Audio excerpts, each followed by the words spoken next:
Greetings, everyone. Wow, 5 people left during the music. I'm sorry, you don't like Christmas music in a Christmas video about Christmas? It's the one time I make the exception, is when I do a Christmas stream. Anyway,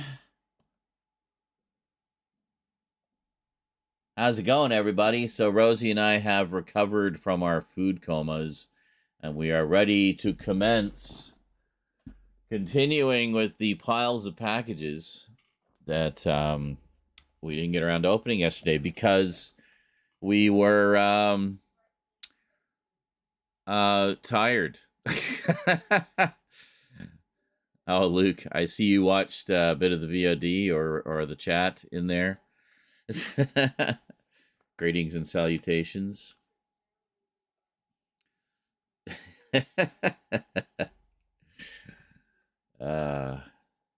Am I missing some lights? Oh yeah, we moved them all over. Anyway, I don't know if Rose has forgotten that we're doing this or what. I don't know what she's doing. She's like watching YouTube with her friends or something.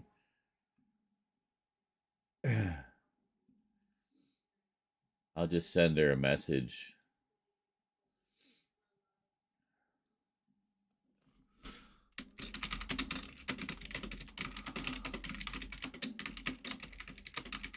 I say, boy, I'm sure having fun opening all these presents by myself.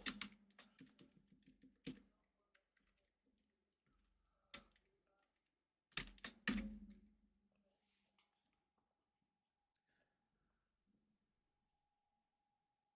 voice just stopped.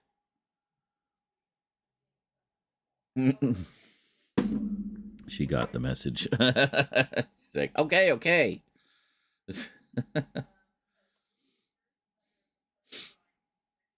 As this Thomas says, I got caught up on the 2 hours of what was this morning's stream for me. Oh, the after you left, yeah. I don't know that you missed too much, or was it before? Anyway, the 2 hours you missed, I guess. But yeah.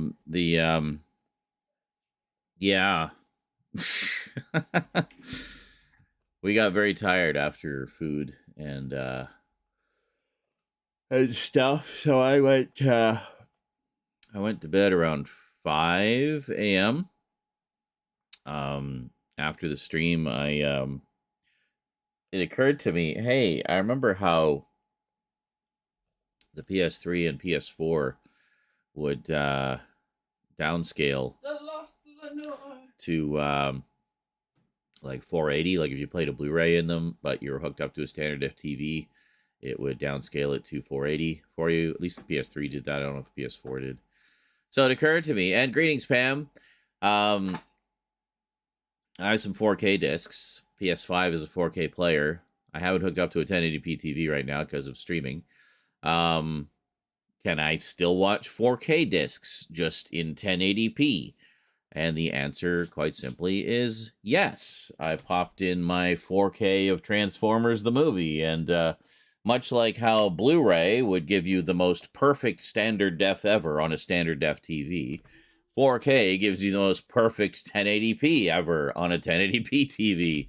So, at least I can watch the content, even if I don't get the quality just yet. I do have a 4K TV, but it's over there, and I like to watch movies here. So, anyway, the complete works collections. Yeah, the Edgar Allan Poe and Lovecraft. Rosie was pretty excited about those. Did you hear me reading? Were you just reading some now? I was reading, so it's actually really interesting, this one. It was a Valentine's letter he wrote to someone. And to figure out who? It doesn't, you have to like decode the poem to figure out who wrote the letter. Edgar Allan Poe. Oh, Edgar Allan Poe, okay. Yeah, he didn't specify which writer it was. So it was a poem for like this woman he was in love with, I guess. And so basically what you have to do is read the first letter of the first line, second letter of the second line, so on and so forth. Okay. And then you'll figure out what the name was. Oh, okay. So it tells you that at the bottom of the poem. So you encoded it in the message. Like he says in the poem that basically to figure out who it was for, that you need to analyze it. Yeah. Cool. Did you figure out the name? No. Decoding Poe, a novel. So what's this? Luke, being all an elitist fuck as usual, says, "I don't like to watch movies on my TV." It is a TV. It's just this TV, not that TV. Because no, put the 4K one on. We were just talking about that. We have a 4K TV. We can watch YouTube in 4K. So Rosie's finding a 4K fireplace for us. Luke says, you can watch a film on your monitor. You'll think you've seen it. You'll think you've experienced it. But really, it's a sadness because you haven't experienced the film at all when you're watching it on a fucking computer screen. Get real. In my defense, my computer screen is not a computer screen. It is a 40-inch television. And, yes, yeah, he says, in seriousness, isn't your monitor burned out in one corner or something? Yeah. The lower right corner, the LED backlight occasionally dies. Occasionally it comes back and it's fine for like a month. And then it dies again. And then, yeah. So, Opal says 40-inch, eh? That's big. Here You go. stop it. If you wanted to show the people. Huh? Okay, sure. So we got, this one. It's hard. I can't really. Well, I can sort of show. This is the complete tales of Edgar Allan Poe. Tales and poems. Also has letters and literary criticism. All kinds of stuff that he wrote. Very nice. Very classy edition. Has lots of words in it on the pages inside. Almost like a book. And then we have the complete works of H.P. Lovecraft. Got Cthulhu on the back. Some on the front, some wings and tentacles and gloop on there, and also much like a book would have, there's words on pages inside, in between the two covers, so you can actually open it, and you can the crack, and you can read those words, and it'll create pictures in your mind of what is written on the page. It's really quite cool how these book things work. Anyway, there you go. Oh, and hold on. And then the spines. They look really nice next to each other. Very classy. Yeah. Yeah, I want all of them. I was thinking they also have well, I want to get you a different edition of Grimm just to make sure you're getting the originals. Yeah. Well, I mean, I have a couple on And there. I think both of them might be done by the same people. I don't think so. I think they're different. But anyway, the looking in the... I took the sticky stuff off the backings, by the way, so if you wanted to slip them in the books, you can. And I got your feet.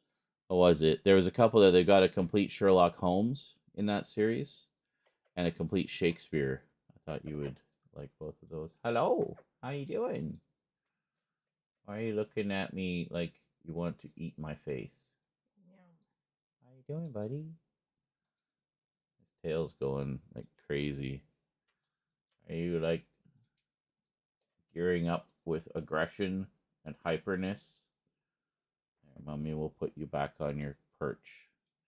The church perch. Oh, you're about to get a bite there. She was just gently pushing his butt down so he would lay down. And he was like... just almost went in for a bite. You ready? No. Luke says, I first saw some of them in a book ship in Norway many years ago. Wow, they have book ships there? Like actual ships that you go into and buy books from? That would actually be sick. That's cool. I would think the salt water would be damaging to the pages, though. Anyway, Thomas says books are magic. Opal says, oh, you young people, technology is amazing. A book. What next? An email? Pfft, whatever. You're just talking crazy talk now. And then Opal is cooking. And Thomas says next will be learning cursive. Yeah. Hey, good day, Crazy Viking, over on the YouTubes. Welcome. Greetings and salutations. Well, already, like, a lot of people here. Hi, how's it going? So for those of you who missed the latter half of the stream. Maybe you've caught up on it since. It wasn't a terribly long one by comparison to my usual. Yeah, we passed out. We got really tired because we did everything so late last night. That's my fault. I went to bed too late. I got up too late. But had a love. Started at like 10. Yeah, we started at like 10. So I had a lovely dinner, and then Rosie passed out with a food coma, and there was just no rousing her. She set alarms for herself. We heard the alarms going off, but Rosie was not stirring.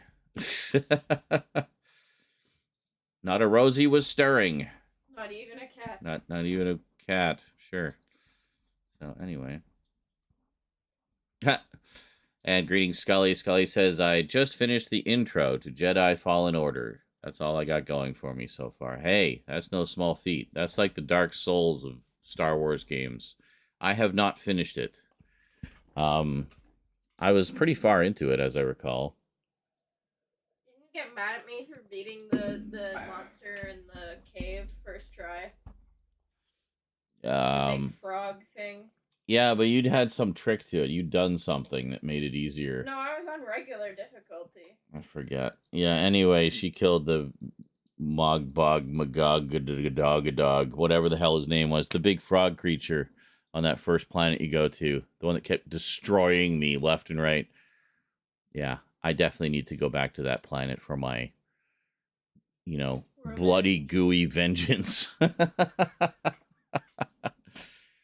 I got pretty good at taking out, like, its minions, but the main guy just kept destroying me over and over again.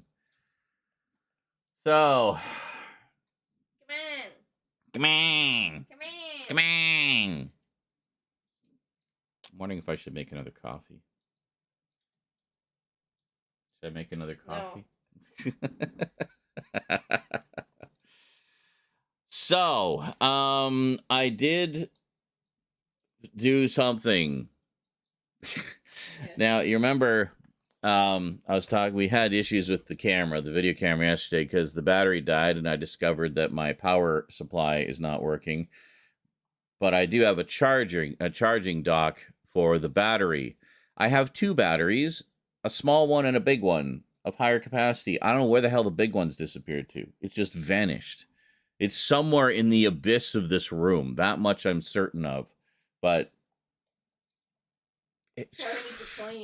forked if I know where it is.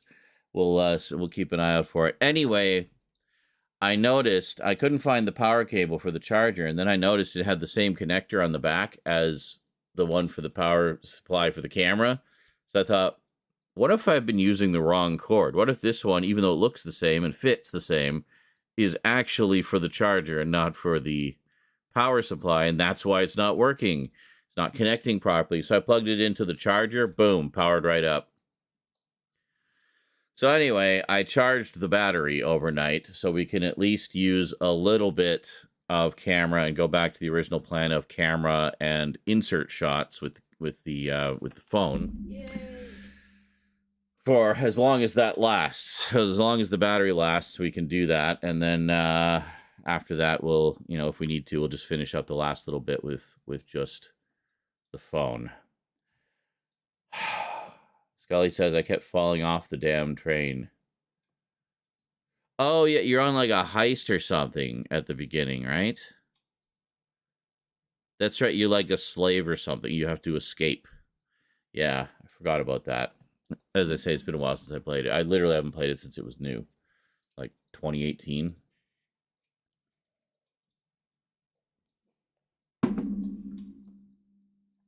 I always called it Jedi Falling Over for how I played. All right, well, let's move the camera over, get the other camera. Yeah. Get it going on, man. What the hell? Turn it the other way? Oh, no, hold on. It's because I had the charger plugged in. There we go. Battery charged. You can't even see. Battery charged.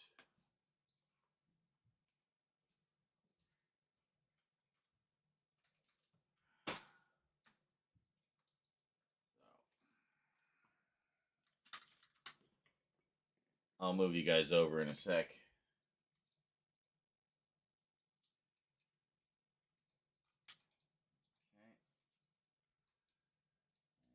Okay. My parents did not raise a quitter, they raised a procrastinator. Yeah.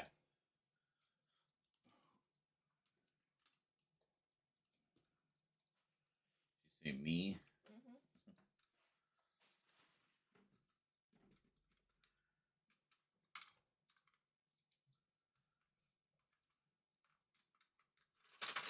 Maybe if we move it up, we can get a little more of the room in here.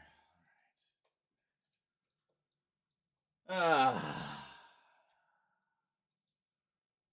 Not sure where we want to put you guys. I feel like where you were wasn't a great angle. Hold on.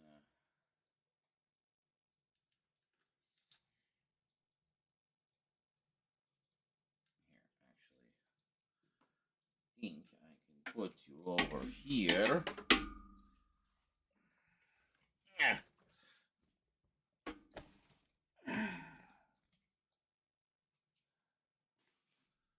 And you're a little closer to the action. Hello. Hi. There. Wah. That's a little better. A little better. A little better. Okay. Church is basking in hell again. Down there. Oh, he's licking his toes.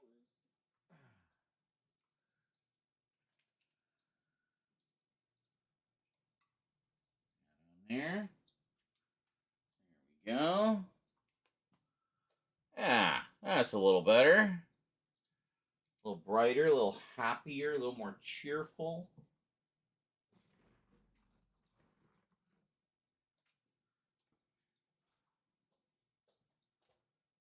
Just bring the fun over.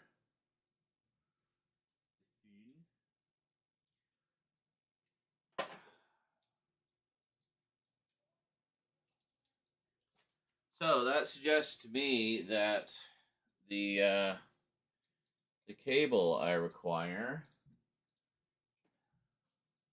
See, this is the charger here, and it can charge 2 batteries at a time. And as you can see, it just has the little connector there, right? Here's the power supply for the camera. It also has a little connector like that, which looks pretty much identical. So I'm almost wondering if I've been using the one that came with this by accident, which begs the question, where's the other one? There were 2, one for each. One of them is missing. Now, if it turns out it's just the cord for this and that's what was wrong, great. I saved $13 not having to buy another one. What would also be helpful is if I can find the other freaking battery. So I'll keep you all apprised of that situation. I've seen it. I just don't know where it is. Oh, I know I've seen it. I can picture it in my brain. I don't know where it is. It was like just sitting. I think it's somewhere over there. Yeah, Somewhere. Somewhere out there. Yeah. No. No.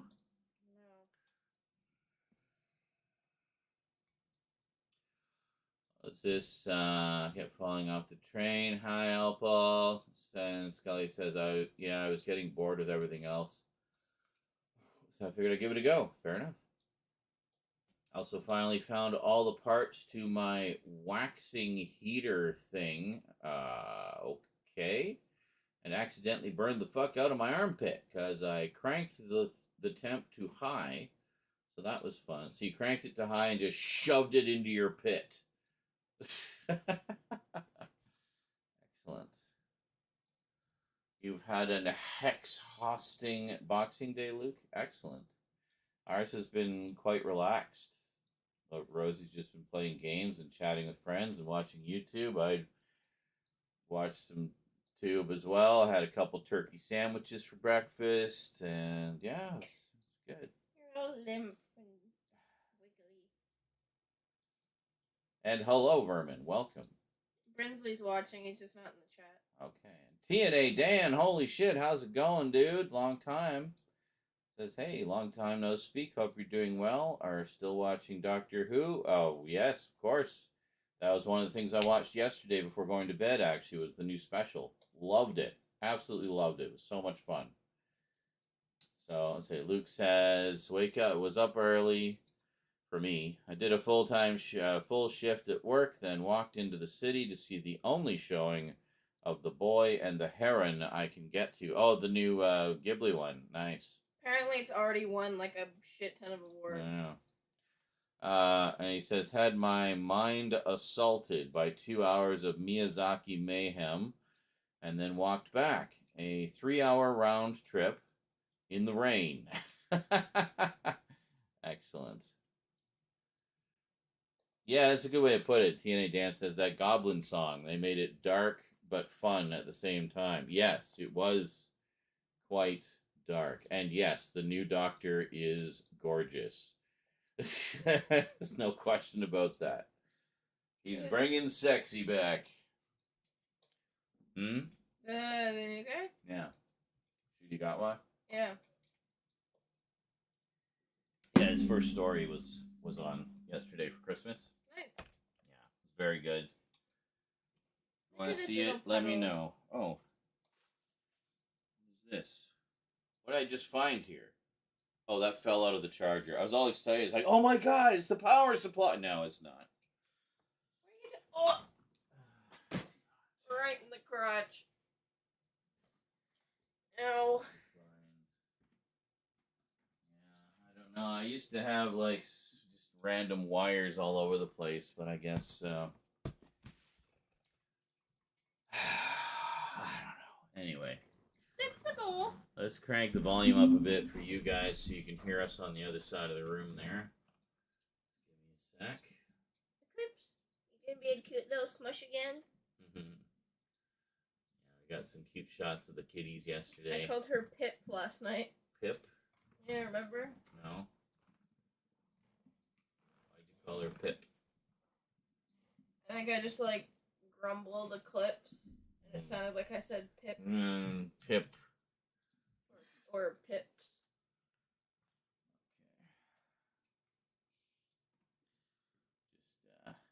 Just setting up the camera here. Gotta see where the.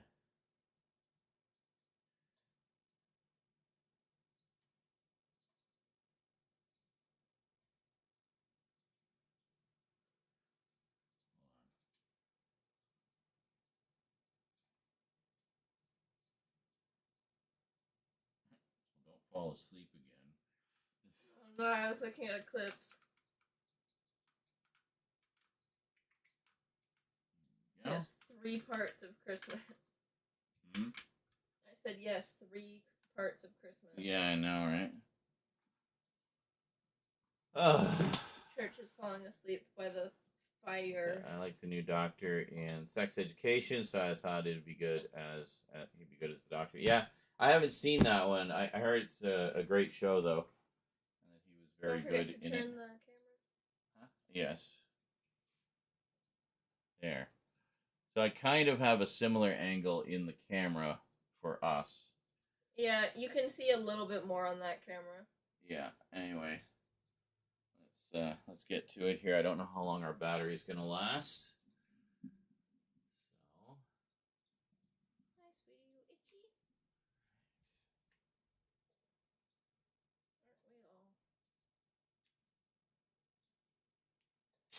Aren't we all? All right. Okay, sweetie, I need to sit right where you are. Sure. Oh. Okay. That works. Good girl. I think you listen. Good girl. Do you understand English, Eclipse? Well, I told her to lay down, and she did earlier. Really? Yesterday. Are you learning human words? Are you learning human words? Look at her tail. She's so precious. She's trying not to step on your books. I know. Thank you for being careful, sweetie. I appreciate that. I love Eclipse. She's so cute. We're not recording, by the way.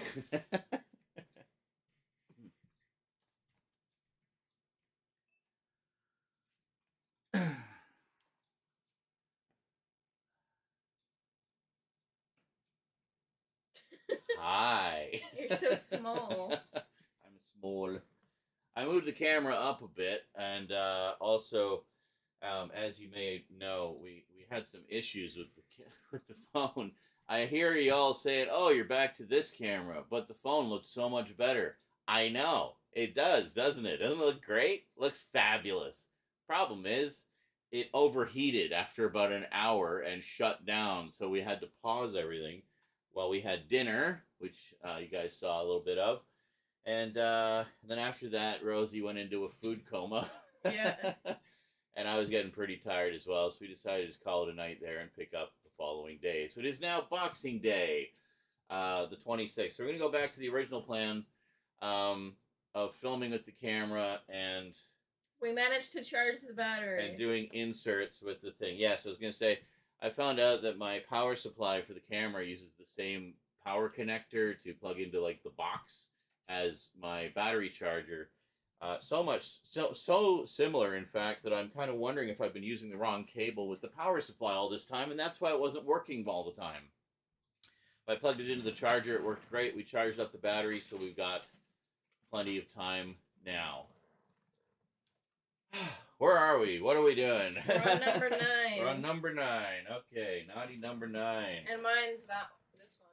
Continuing with Vermin Art's epic package. Huh? This one? Yeah. Is this yours? Yeah. Also, the little box behind I you. thought that was my pile.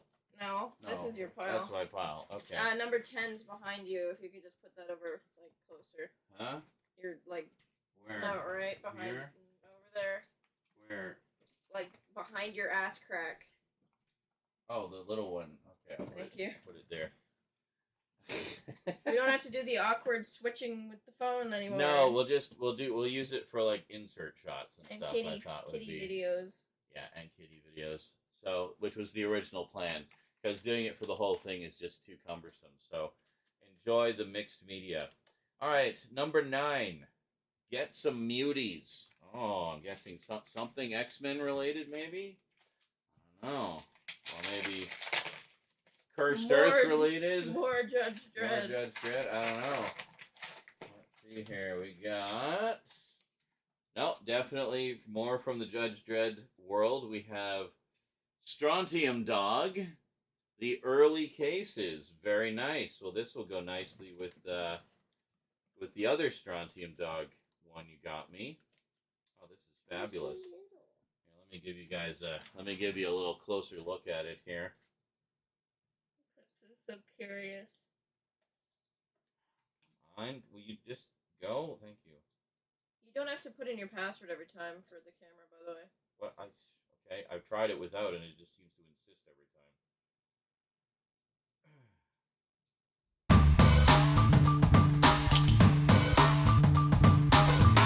A sub of some sort. Yes. Thanks for Merry the sub. Christmas. Can't really check right now because I'm on the other side of the room, but we'll check later. So here we go. Strontium Dog, the early cases. Hot dog. That's not glare. That's actually lens flare. Muzzle flash, rather. But if we just take a quick look inside, you can see that beautiful black and white art. Glossy paper. Oh yeah, this is a nice. And Hitler, apparently. We have Hitler. Hitler seems to show up randomly in a lot of these stories. And it's not always Hitler. Sometimes it's just people in disguise or whatever. But this looks trippy as hell. Like, holy moly, this looks amazing. Awesome. Medusa guy, and I have no idea. Oh, look, it's Mac Tonight. Excellent. I actually had a digital watch that had a sun and moon on it like that. It was great. Anyway, let's get back to some more presents, shall we? And that's how you do an insert shot. That's really nice. Look at that. Beautiful. Quite a stack of dread. I see what you meant by muties there. There's lots of mutated people. All right, what do you got? Number 9. Naughty Use number 9. wisely. Always say goodbye. Why did you go like? Because I think it's a Ouija board. Oh. Because you always have to say goodbye to close the Ouija board. Yes. Please tell me it's a Ouija board. Oh, God. Oh, no. It's a Ouija board of some sort. No. Oh my God, I was actually looking at this. That's it. We're opening the portal to the spirit realm, apparently. Don't just throw them. Give me the garbage. Because we got a bag here, so we're getting a pile. Don't just flip it at me if there's sparkles. Spent so long dealing with those sparkles yesterday. Oh my goodness. Oh, that's a big one. Look at that. Holy shit. And I got the planchette. You just... Hold on. This is huge. Let's check out Rosie's spirit board here. Oh, wow. That's crazy. Is it actually like a spirit board thing, or is it something else? No, it's a spirit board. No, it's an actual spirit board. The official name is Spirit Board. Ouija is a brand from Parker Brothers where they just commercialized it. And then this is the planchette. And that's the planchette. Look at that. Very nice. Very nice. Yeah, that's definitely nicer than the one that my parents had. It's by Creepy Town. Creepy Town. Excellent. That is awesome. I always told myself I'd never use a... Stop. I always told myself I'd never use a Ouija board in this house.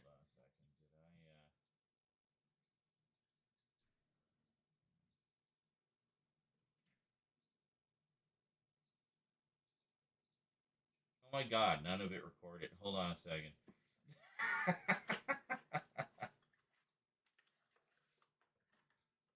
Let's look at Rose's Ouija board. Spirit board. Spirit board. Actually, this is take 2. I forgot to. I didn't hit record properly. Anyway, yeah. So Ouija, of course, is what Parker Brothers called it, but the actual term is spirit board. So there's that. And always remember to say goodbye after. You gotta send the spirits home, or they'll stick around and then this is the planchette. Mess with your lights and stuff.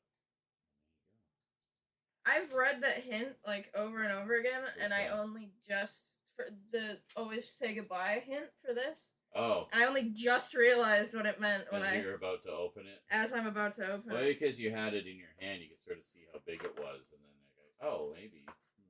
Yeah. Neat. So yeah, I guess we'll be tearing open portals to the spirit world indiscriminately because we're stupid amateurs and causing the downfall of civilization as we know it. Woo! Or get the Ghostbusters on the phone. Next up, we've got 10.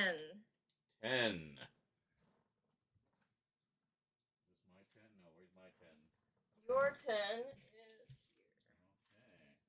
Okay. I think I've got some ghost stuff here. Feels like it could be maybe a graphic novel of some kind. I'm not sure. You want to go first? Okay. Well, yeah, it's my turn. Yeah. It's my turn now. Oh, hint. When worlds collide. Uh-oh. I'm gonna guess Batman versus Judge Dredd. That's my guess. Wait, really? Yeah, they did that one. And called it. Look at that. Judgment on Gotham. Can I see? Nice. Yeah. Ooh. There we go. That's cool. Very cool. They're both very gothy, so it makes sense. I gotta give you guys a more detailed look at this one here. Hold on a sec.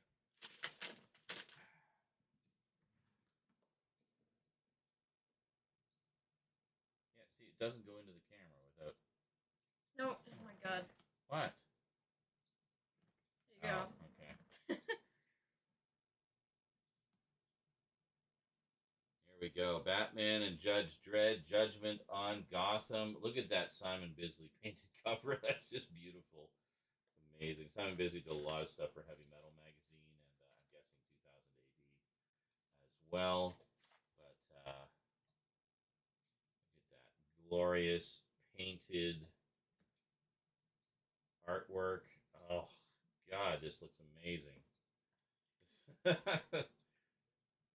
We just don't seem to get graphic novels like this anymore, you know? Like, this is really feels like it's from a bygone era.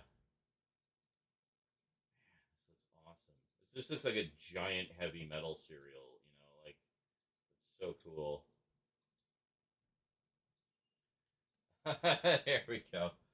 Batman giving Dredd the fist of justice. That's a nice little nod there. That's awesome. Thank you so much, dude. I'm gonna enjoy that. All right, your turn. Number 10, Hear Them Talk. Hear them talk. I'm hoping it's more ghosty things. Oh, the smallest spirit box ever. That's what I was thinking. World's smallest spirit box. Excuse me. Do I open this?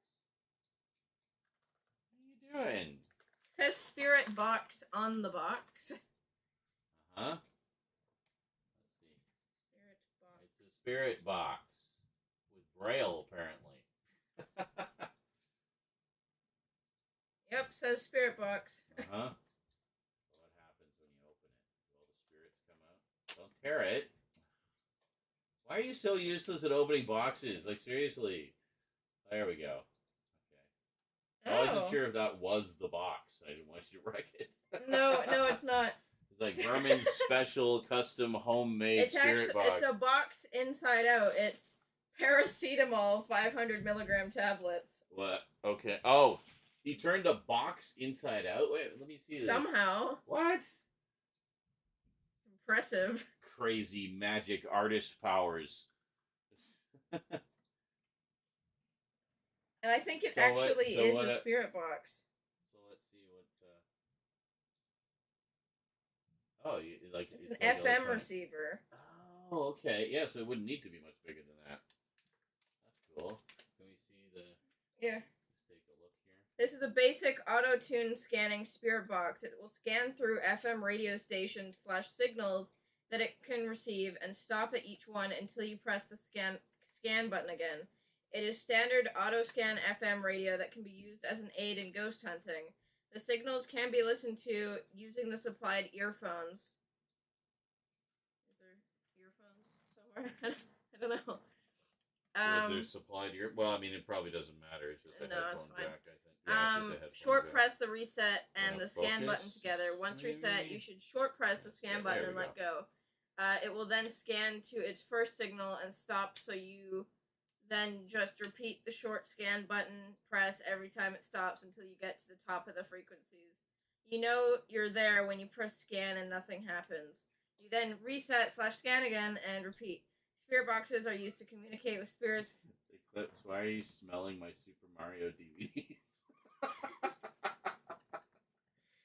Do they smell like paisanos? What are you sniffing so intently Basically, over there? ask a question, scan, and listen for a response. Sniffing every square inch of my cartoon. What are you doing, Eclipse? Sorry, getting distracted by kitties here. You're getting far too interested in those shelves, Cat. Oh, it needs batteries. Yeah, let's just forget about that and just have a nice time elsewhere.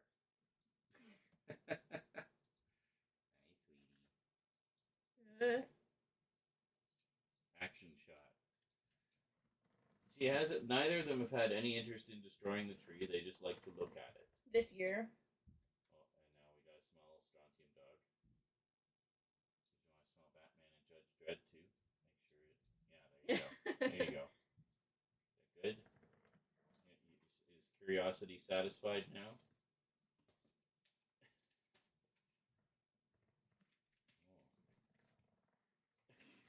That one. Drug sniffing cat.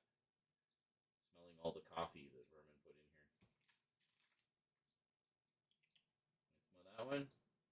Get it out of your system. No, I don't like that one. I don't like the smell of that one. It smells weird. It smells like farts. Okay, number 11. Number 11. Is this mine? Yep. Oh, a very small graphic novel. Oh, something rattling slightly. Maybe a tray full of DVDs or something. Says number 11, an ultimate showdown. All right. Batman versus Judge Dredd. 2. Batman versus Judge Dredd, the movie. No. Hi. Hey, sweetie.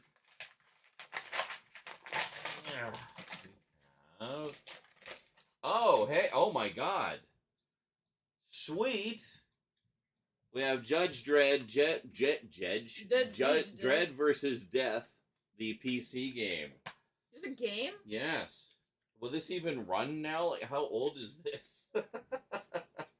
I don't know. Well, it says Windows 98, ME 2000, and XP. So maybe it might work. Got 2 CD. It's on 2 compact discs. And wow. Okay. Well, let's take a look here.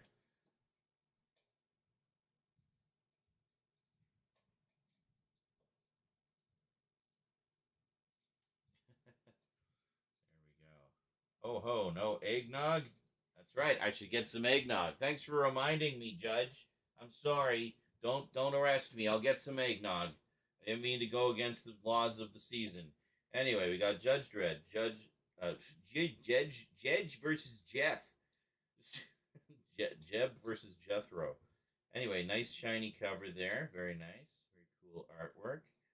And on the back, I think I have seen clips of this game, and it looked really cool. So we take a look inside.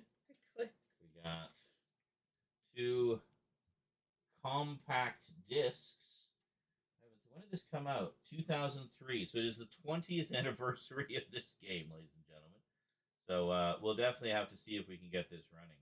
I imagine it would not tax my system at all to run. And then this is something you don't see. Well, I mean, physical media release of a PC game is just something you don't see very much these days. But then we've also got this lovely, thick, illustrated instruction manual. Multiplayer. Yeah, multiplayer. I'm sure that doesn't work anymore. Well, this looks cool. We're definitely going to try to get that running. That'll be she was awesome. trying to sniff the book as you flipped it. I've heard that this one's really good. Were you trying to sniff the book? Did you want to sniff the book? Do you want to smell?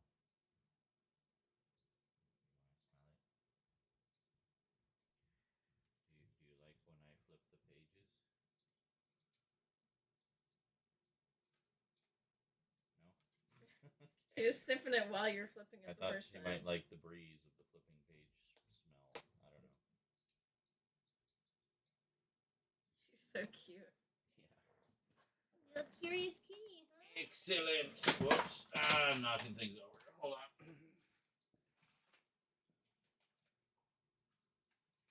Oh, I was knocking over Blade Runner, which Vermin sent me last year. It's literally been sitting here since last year. Because I'm doing an overview of my Blade Runner stuff, and I just haven't finished filming it yet, so there is method to the madness. All right, what's yours? What do you got? Number 11, Dicey. Dicey. I wonder what it could be. Uh-oh.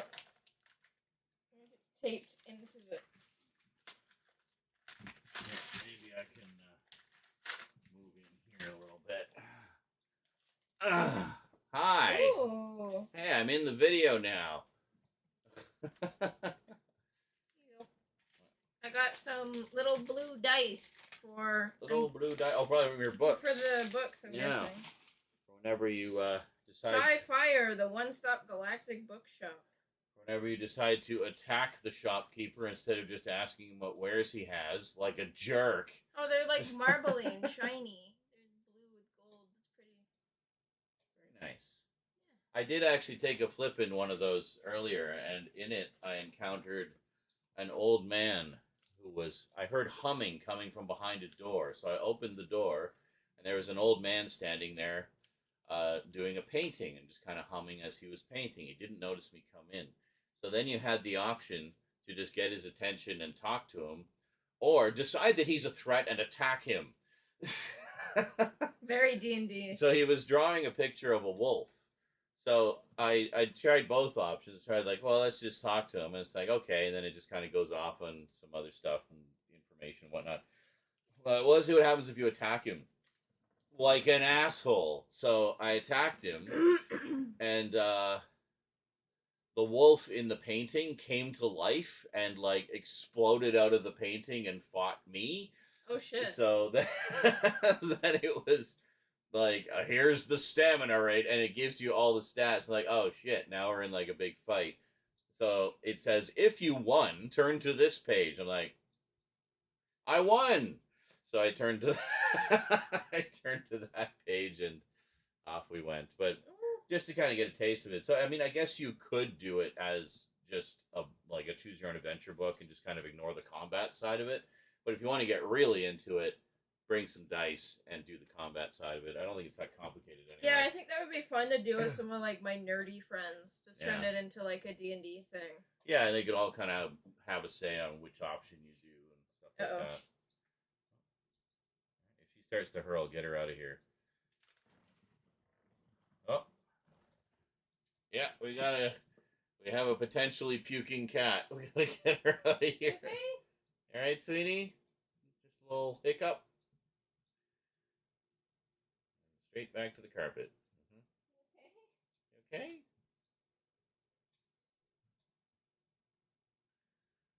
You just want to be with mommy? Aw. Alright.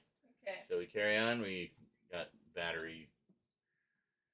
The more we can finish with the camera, the better. The less we'll have to. Next is number 12. Number 12. Your number 12 is this one, I think. Okay. Where's my number 12?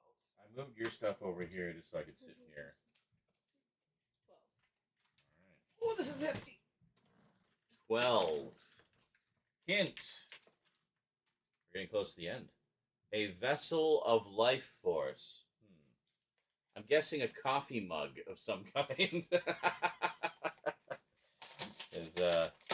Yes, that's what I'm thinking. Coffee mug or something.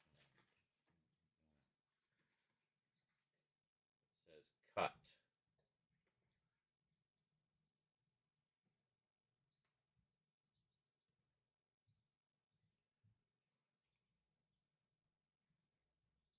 Cut. Well, I don't think we need to cut it. Yeah, we need to cut it. And sure enough, Ooh. we got, I'm guessing, another Skull Crusher one, eh? Yes. Yes, it is. Another Skull Crusher coffee mug. In coffee, we trust. That's cool. Kind of surprised they don't do these as black mugs with white writing, right? Yeah, you'd think. You'd think, considering all their other stuff is black with white writing, but okay, sure. Let's give you guys a quick look here. There we go. In coffee, we trust. From Skull Crusher. All right. How strong is Skull Crusher coffee? Oh, it's mostly marketing, but it's just good, flavorful, strong coffee. I have 2 dragon hints. I had one for 8, which was the Eye of the Dragon book, and now this one is dragons. So Eyes of the Dragons, the sequel? I don't know. Yeah, pretty much anything dragons, you're golden with this one. Oh, big book. Holy. It's just all dragon art. Oh, nice. Inspiration, impact, and technique in fantasy art. So it's probably a combination of things. Art and... Like learning how to draw them. How to draw them and stuff, yeah.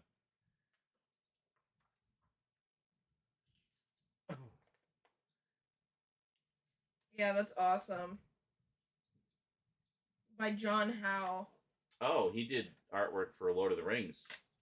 Yeah. He was yeah. one of the visual designers for that, and he'd done a lot of paintings. I've seen and this on Google. calendars before. I've seen this. Which one? This one. Oh. Very nice. Yeah, a lot of these I've seen before. I will say this for having the phone is it's useful for just getting quick close-ups of things.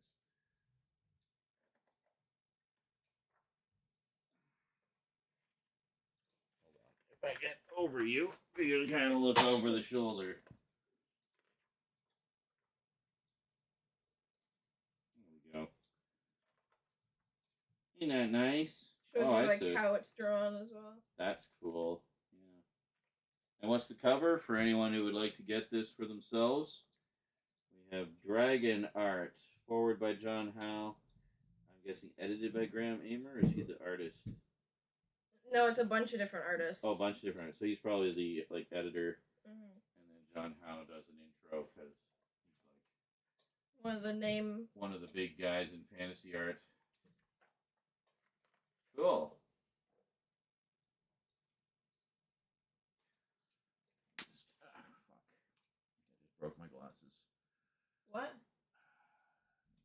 Oh, crap. I was just walking over here and I stepped and I heard a crunch. Oh, dear. Great. And they're already kind of broken anyway, but well, that's annoying.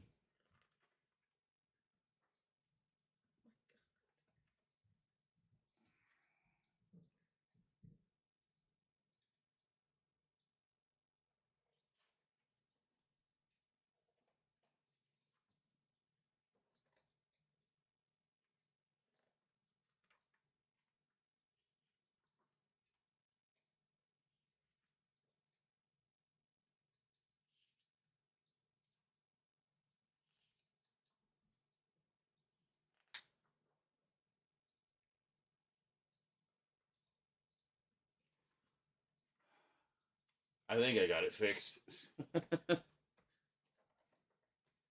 Whoa, look at this one. Yeah. Pretty. Yeah, there we go. Anyway, I'm not going to flip through the whole book. Yes, thank you. I'm going to put these off the floor. All right, next. Number 13. Lucky 13. Yours is hefty this time. Holy Moses. That's a big one. That's a big one. Walk, but take the tissues out. Is this one supposed to be 13? I don't know. You said to do that one last, remember? Oh, do you only have 13? No, but the hint lines up with what this feels like. Okay. Well, I guess we'll do that one and then we'll find out. Oh my god, dude, you didn't. The hint is you gotta be fucking kidding. No way. If this is what I think it is. Holy shit balls, Batman. This is not an easy acquisition. Oh my god. Huh.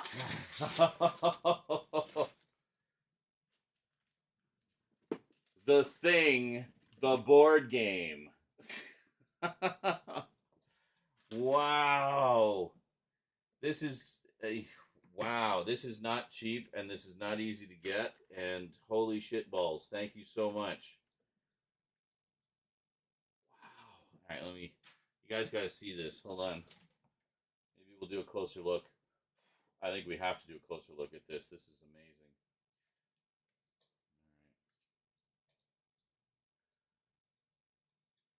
The Thing, the board game. Game by Andrea Crespi and Giuseppe Cicero from Pendragon, Ares, and Universal.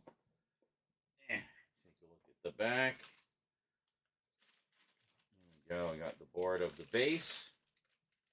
All the characters. Got some things. Got character cards. other things and stuff and what's its and who's its. I like these artistic renditions of the characters and the things. Ooh. Cool.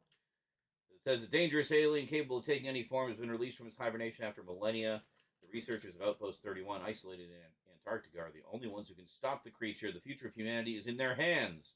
The Thing, the board game, is an intense game experience for 1 to 8 players. Actually, 1 player. You can play it single player. Damn. That's cool. That's impressive for a board game. Yeah, it's rare. Based on the 1982 cult movie directed by John Carpenter, immerse yourself in a highly cinematic atmosphere full of pathos. Manage the base wisely, using your actions while looking for a way to escape. But first, you have to find out who among the players at the table is the Thing, hiding under a veil of fake humanity. You must cooperate to survive, but who is really on your side? And if you reveal the Thing, are you ready to fight it? Oh. That sounds fun as hell. Well, that sounds great. We'll definitely have to play that. That's going to be a good party game, I think. Yes. That's awesome. Thank you so much, Berman. Now we have a little investigator again. Got to investigate. I had to investigate. This package. I was so excited for this package because I know. Well, I don't know, but like I know what type of thing this is, and I'm very excited. Of course, I knew whatever it was. Number 13 was going to be something special. Walk out. You did not disappoint. Oh, walk, but take the tissues out. Walk, but take the tissues out. All right. These are gorgeous. Ooh. Oh, yeah. Take the tissues out. Because of the thing you did. Anyone who saw last year's Christmas will know what that's referring to. Eclipse, where are you going? Oh, there actually is tissues in them. Yes. There you go.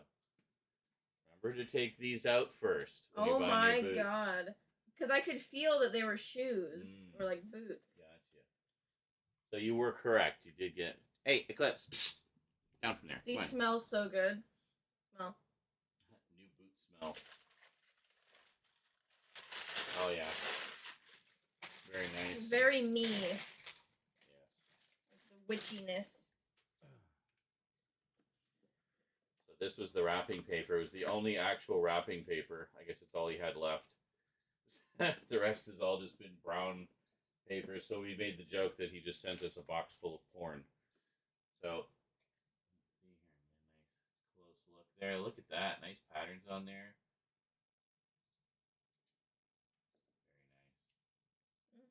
Styling.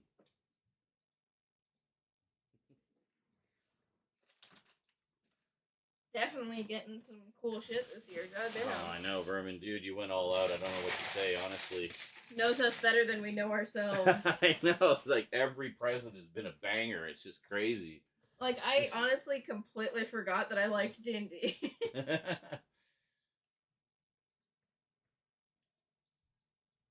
is number 14. Okay. Another heavy one. Oh, that is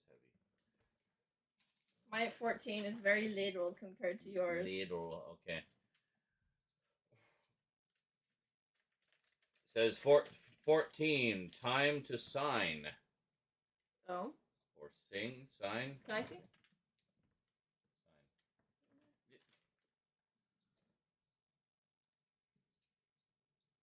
Sign. Yeah, thank you. I figured it out. Can I open it now? Mm-hmm. Alright, thank you. What is this? I have no clue what this is going to be. Something big and heavy and... Yellow. Like a slip cut. What? What? What?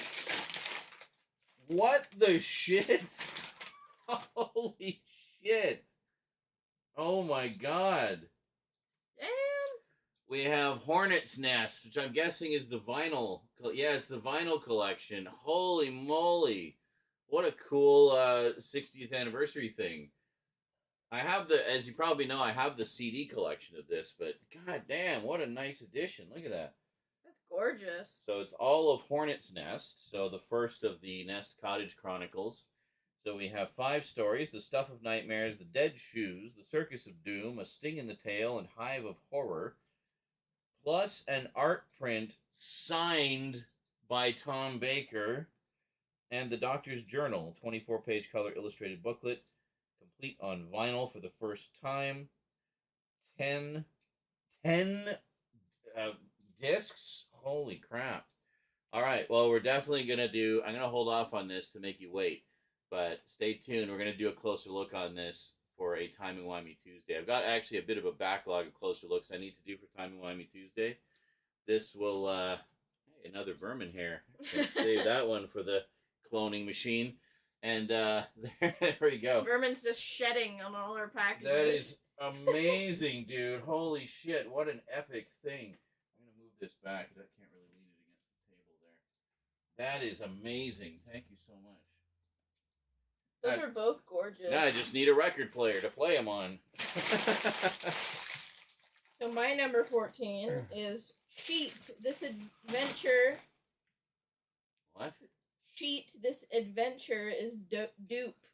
Oh, hold on a second. We didn't do a close-up. Oh. Sorry, we'll do a quick close. Okay, one sec. Sorry. I know we're gonna do the closer look, but at least give you guys a little look here. Hold on a second.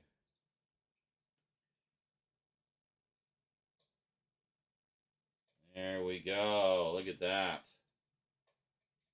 My belly just encroaching on it. Hold on. 5 original audio dramas. There you go. See, I wasn't making it up. Actually does have an art print signed by Tom Baker. Let me flip it over. We got that and there. So yeah, so each one takes 2 records. That's crazy. 10 records. This thing has some heft to it too. Like, this reminds me of like the big box sets of music my dad used to get and stuff like that. That is so cool. That's amazing. This is also really good. Actually, I've heard this particular one before. This was the one that brought Tom Baker to doing audio adventures. Actually, was he did this for the BBC, and then he met what's his face, Nicholas Briggs. Nicholas Briggs at like a convention or something. And they got to talking, and he said, "Hey, would you like to do some stuff for Big Finish?" And Tom was all over it. So it was doing this story for the BBC that actually, just by happenstance, got him to meet Nick Briggs, and now he's been doing Big Finish adventures ever since. Very cool. Also, a really good story. This actually interesting to note. This also guest stars Richard Franklin as Captain Mike Yates, which the 4th Doctor never met, but he meets him in this one, and rather sad timing because Richard Franklin, who played Mike Yates, just passed away a couple of days ago at the time of this recording. So it's a nice little unintentional memorial to him right here. I'm just putting them over there so they don't fall over or anything. Now, my number 14. Sorry for the delay there. It's okay. Sheet, This Adventure is Dupe. Dupe. I'm thinking maybe like something mimic related. Okay. Because mimics are dupes, I guess. Duplications? No, like they dupe you. Oh, there's more things. A bunch of things. Oh, little tiny IKEA pencils. Okay. Is this like adventure sheets or something for I think so. Yes. Fighting Fantasy Adventure Sheet. Oh, so perfect. I think it's for these. It's spares, so you don't have to use the ones in the book. Yes. And little tiny IKEA pencils. It says IKEA on them. IKEA? Mm-hmm. Little tiny IKEA pencils. And there we go. So that's Fighting Fantasy, just so you can keep track of all your stats and monsters and stuff without having to scribble in the actual books. So, very nice. Tiny IKEA pencils. Tiny IKEA pencils. Actual pencils stolen from IKEA. There we go. Perfect. Eclipse is coming up behind you. Mm-hmm. Are you sneaking? Are you investigating? Next is 15. 15, which is my last one, actually. So if want to do a couple. Stop knocking everything over. Okay, you just hold your 15. Okay, my number 15. Worth it when I pop my clogs. Pop your clogs. It's a very British expression. No idea. It means when you die. Oh. You pop your clogs. The whole joke is like when you die, your feet or your shoes Oh my go flying God. off your feet. I got some vermin art as well. Hey, very nice. So I got a dragon. Nice. And on the back, it says, 2 rows. Enjoy this dragon original. You can name him. Oh, okay. We got some more. Oh, nice. The colored version. Huh? So very similar to what I got. And then the black and white originals. This is the one that says I can name him. And the colored version. See, this one felt like printy. So I was hoping it was a vermin art print. We're big vermin art fans in this house. Yes. There we go. They're all nice and laminated. Do I get any vermin hairs in mine? Not in that one. He's just going to send us a big wad of hair next time, I swear. There we go.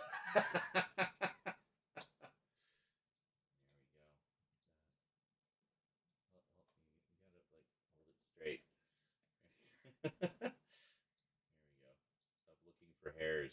I need to find more hairs for the cloning machine. Look at the detail on that. That's phantasmagorical. Get your arm out of the way. Sorry. Thank you. Very nice. That's gorgeous. Thanks so much, Vermin.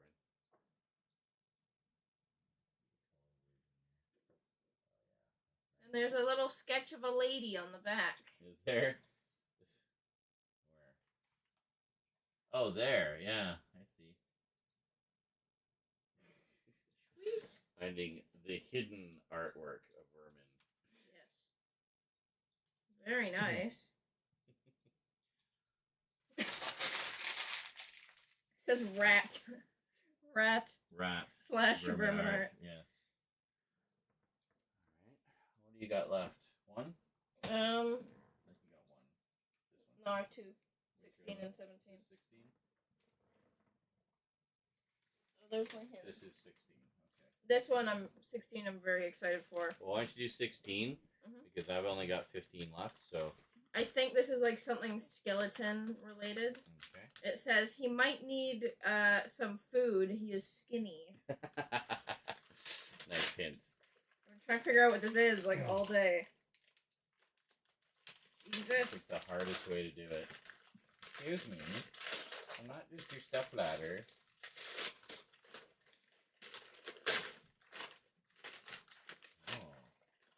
Ooh. Oh, nice. Moving jaw skull. Do I have one of... No, I don't have one of those. It's similar to the skull that's on my skeleton. But, this might be because I was saying on how I wanted more Halloween decorations to decorate my room with. Very cool. Haunted house. Rip it out of his head. Yes. Did you get both ends of it, or? The other end fell into his head. Into his head. Which you cannot open, so.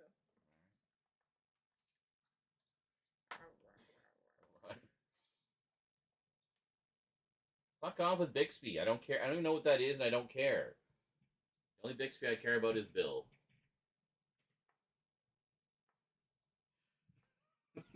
Lovely. You have a friend now. Yes. Very realistic for plastic. I can hear the other piece of the thing in his head. Yeah. But it's not going to come out of his ear. There's a hole. Oh. What the hell?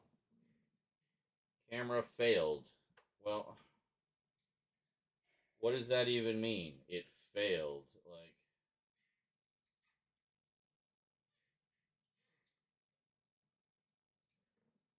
what's this? Is this the gallery? No pictures or videos taken. What? What are you talking about? You have to sign in. Yeah, apparently. I swear if like... This is why I do. This is why I do this every time, so it prevents problems, right? Okay, it did record it. Yeah, okay, good. How annoying. What are you doing, Eclipse? So many videos. Alright, there we go. Alright, sorry about that. Okay, well, I guess last one from Vermin. So 14 was time to sign. 15 is time to die.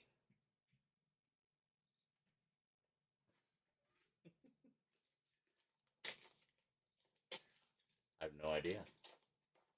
The autobiography of Leon the Replicant. Replicant? Replicant. I'm a replicant. Really? Double wrapped. Really? You just gotta prolong it a bit, eh? Okay. Here we go. Oh, wait a second. I may not have been far off. We had Ooh, oh that's a nice sweet. edition. I like have this in my cart. I almost bought it, but I don't have to now. We got Blade Runner, the final cut in like this snazzy limited edition Voight Kampf test version, on 4K. Sweet. Look at that. Oh, a steelbook. It's actually a steelbook. So it's a collectible steelbook case. Has a Voight Kampf enamel pin. I'll show you guys in a sec. And 2 drink coasters. That's so random. We get such random merch for Blade Runner. You know, we really do. It's crazy. Let me show you guys here.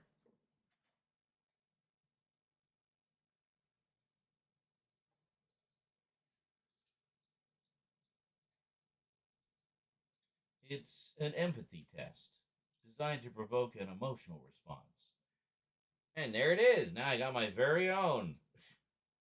And then I can put it in the briefcase, which is the Voight Kampf briefcase. So that's trippy. So it's actually like it looks like a plastic slipcase of some kind, and it's got all the goodies inside. So it's very, very nice. So we will add this to the Blade Runner collection video that I'm working on, and I'm probably going to have a few more things to add as well because I keep adding more stuff. It's a great time to be a Blade Runner fan. A lot of new stuff coming out. We got the movie, we got a TV show coming out, we had the anime, we got tons of comics, which are all amazing, by the way. You should read them.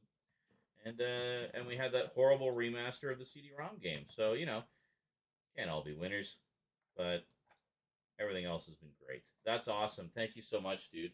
I've been wanting Blade Runner in 4K, and now I have it, and I will enjoy it.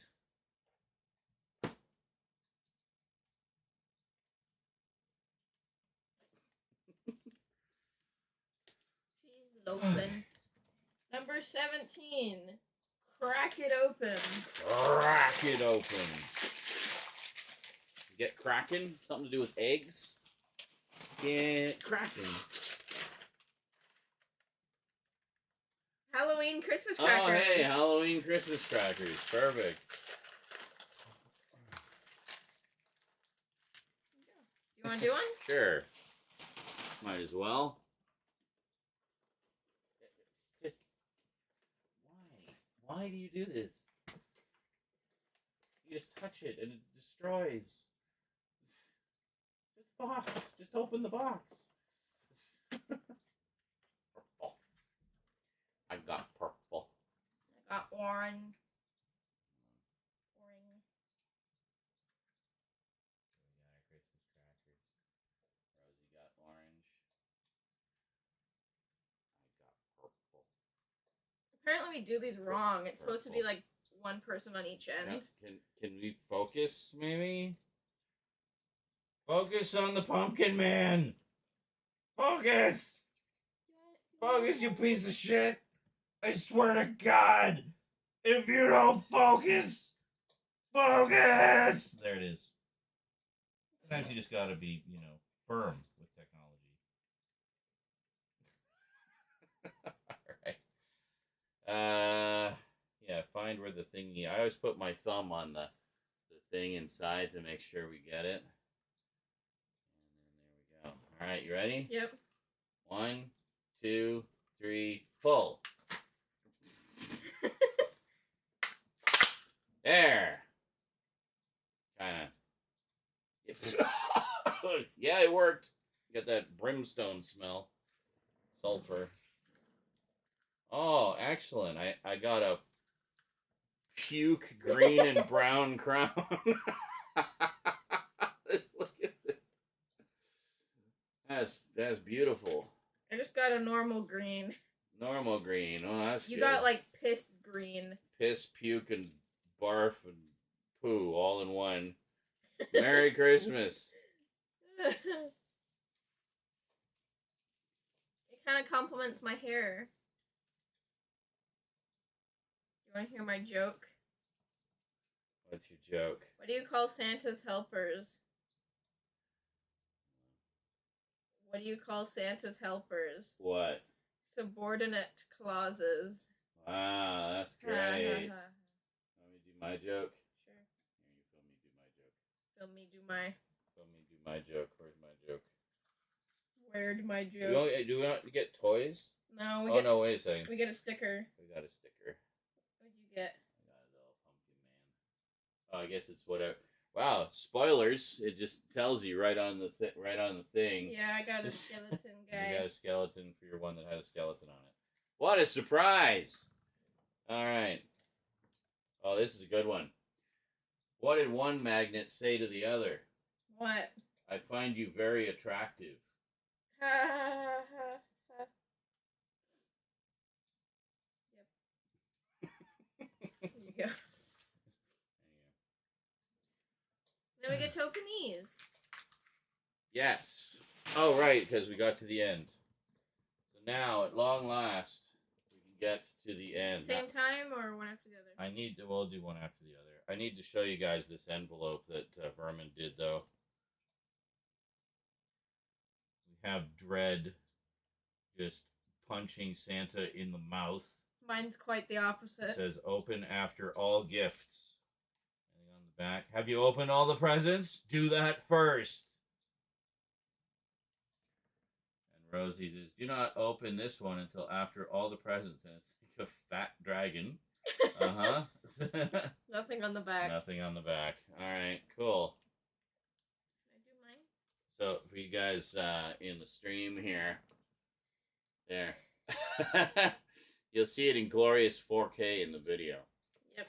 Anyway, all right, let's... If you do yours. Yeah, I'm going to open mine first. I have opened all the presents. We have fulfilled the required criteria. Here we go. All right. Oh, it's quite a novel. Holy moly. Okay, let's see here. No, hold on. No, hold on. Here, okay. There we go.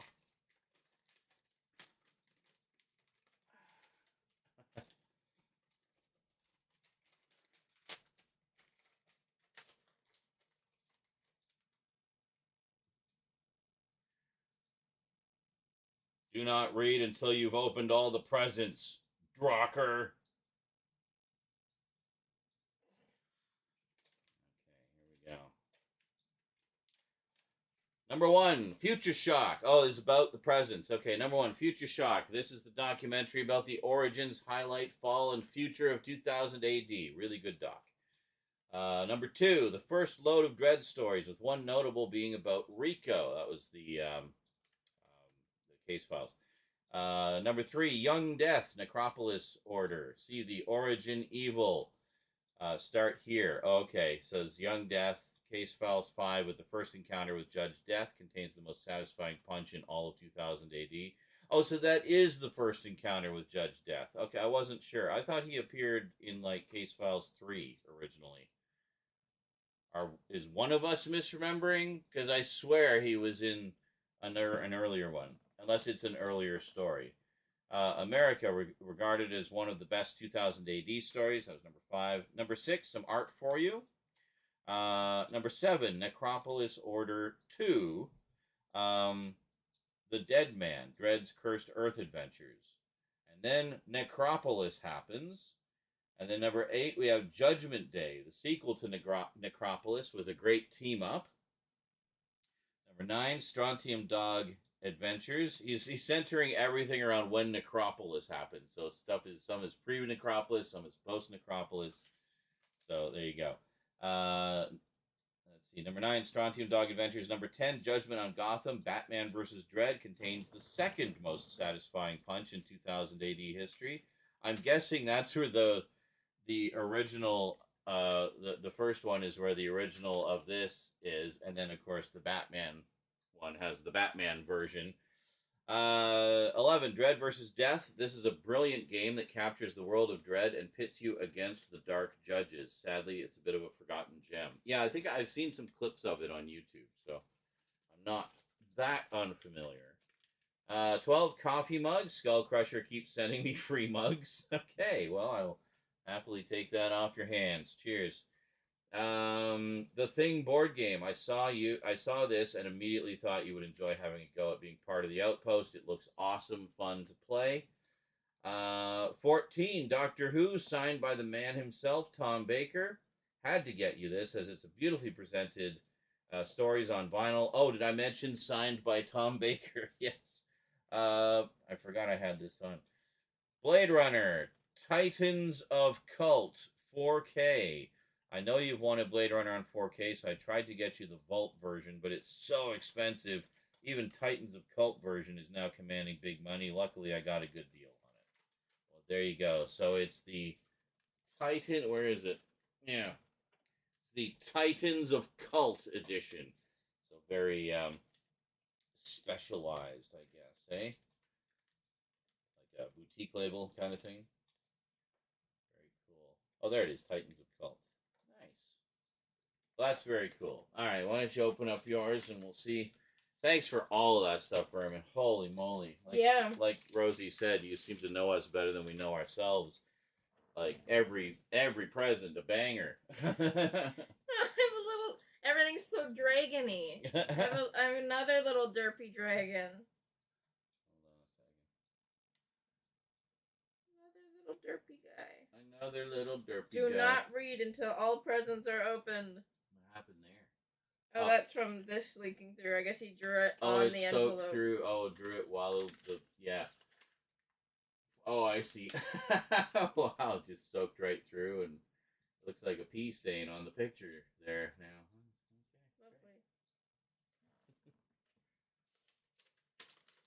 Mine are not stapled. It is just that one. Okay. Over there. Hey, Rose. E.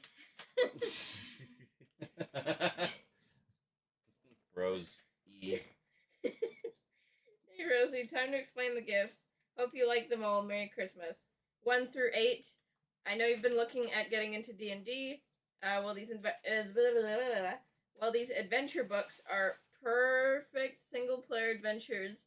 Fighting fantasy books are the best. Choose your own adventure. Choose your own adventures. Hopefully, you will have fun with them. 9, the Ouija board. Now, I don't believe in these working, but just in case, always obey the rules when using. It might help you when ghost hunting. Always say goodbye. 10, the spirit box. You will need headphones or a speaker. I tested this and it works, but it is very cheap. So I don't know if it'll work with. So I don't know if it will work with the spookies. Dice for your adventures with the books. Number 11. I know you love dragons, so book about dragons. Fairly straightforward. 13, boot. Don't forget to remove the tissue from the toes, unlike someone else we know. I don't know who that could be. I don't know what he's talking about. These should be the right size. Some adventure sheets for the books and some pencils, just so you don't have to write in the books. Number 14. And number 15, dragon art. Some Vermin art originals for you. Okay, excellent. Oh, wait. There's nothing for 16 or 17. Okay. Oh, is it the skull and the crackers? Yeah. Well, I think they're pretty self-explanatory, aren't they? One's a skull and one's Christmas crackers, but Halloween ones. Well, shall we do Andy Barb's next? It's smaller. It's fairly small, and then we'll get into Morgan's epicness. Candy! Candy! She always sends these little, candy bags. It's probably leftovers from Halloween. Candy! Mm-hmm. Okay.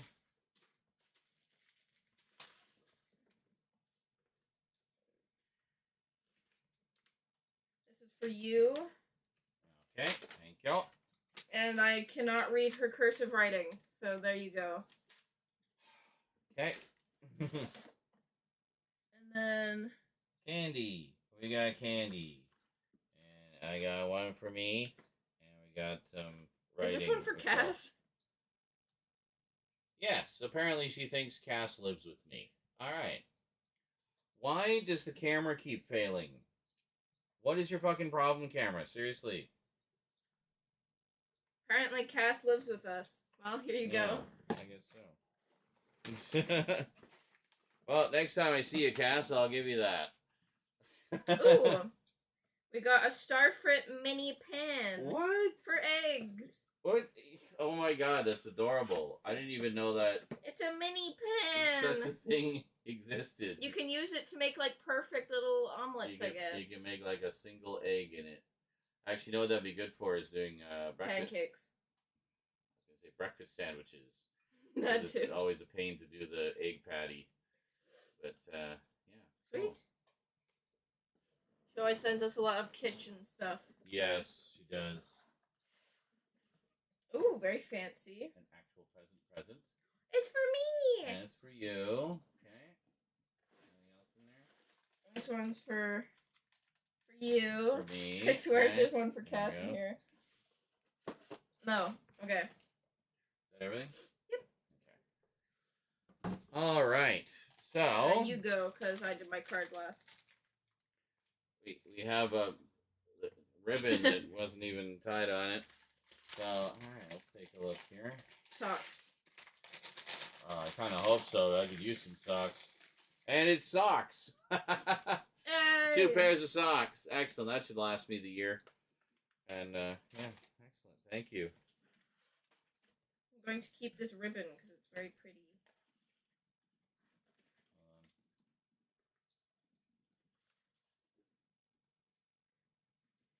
Christmas socks.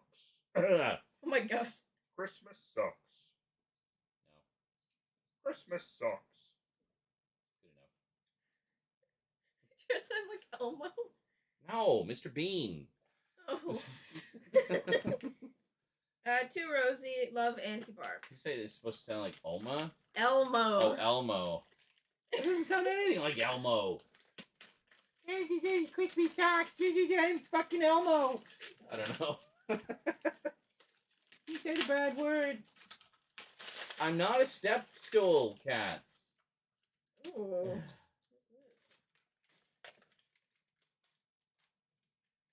Pretty, shiny paper. November 30th, 2023. Dear Rosie, I'm giving you this gift as it was something I've had in my possession for several years. When your Nana and grandfather Michael separated, my sister Marilee did not want certain items anymore. She gave this to me, so it is really a McLean item and should stay in the McLean family. Oh. My girls Natasha and Sonia, your cousins, also feel that it really should belong to you. Have a Merry Christmas. Enjoy. Love always. Your great Auntie Barb. Signed, Auntie Barb. I always read it as Auntie Bab. Auntie Bab. And it's in a very fancy... Wow, like, that's... I'm really curious considering what this is. people I've never met think I should have it, that's... Wow. Hold on a sec. This is a moment. It's like a family heirloom. No, hold on. Stop.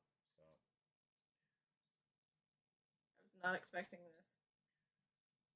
Alright, let's see what it is. I have no idea what it is. Oh, is that teeth? No, I think...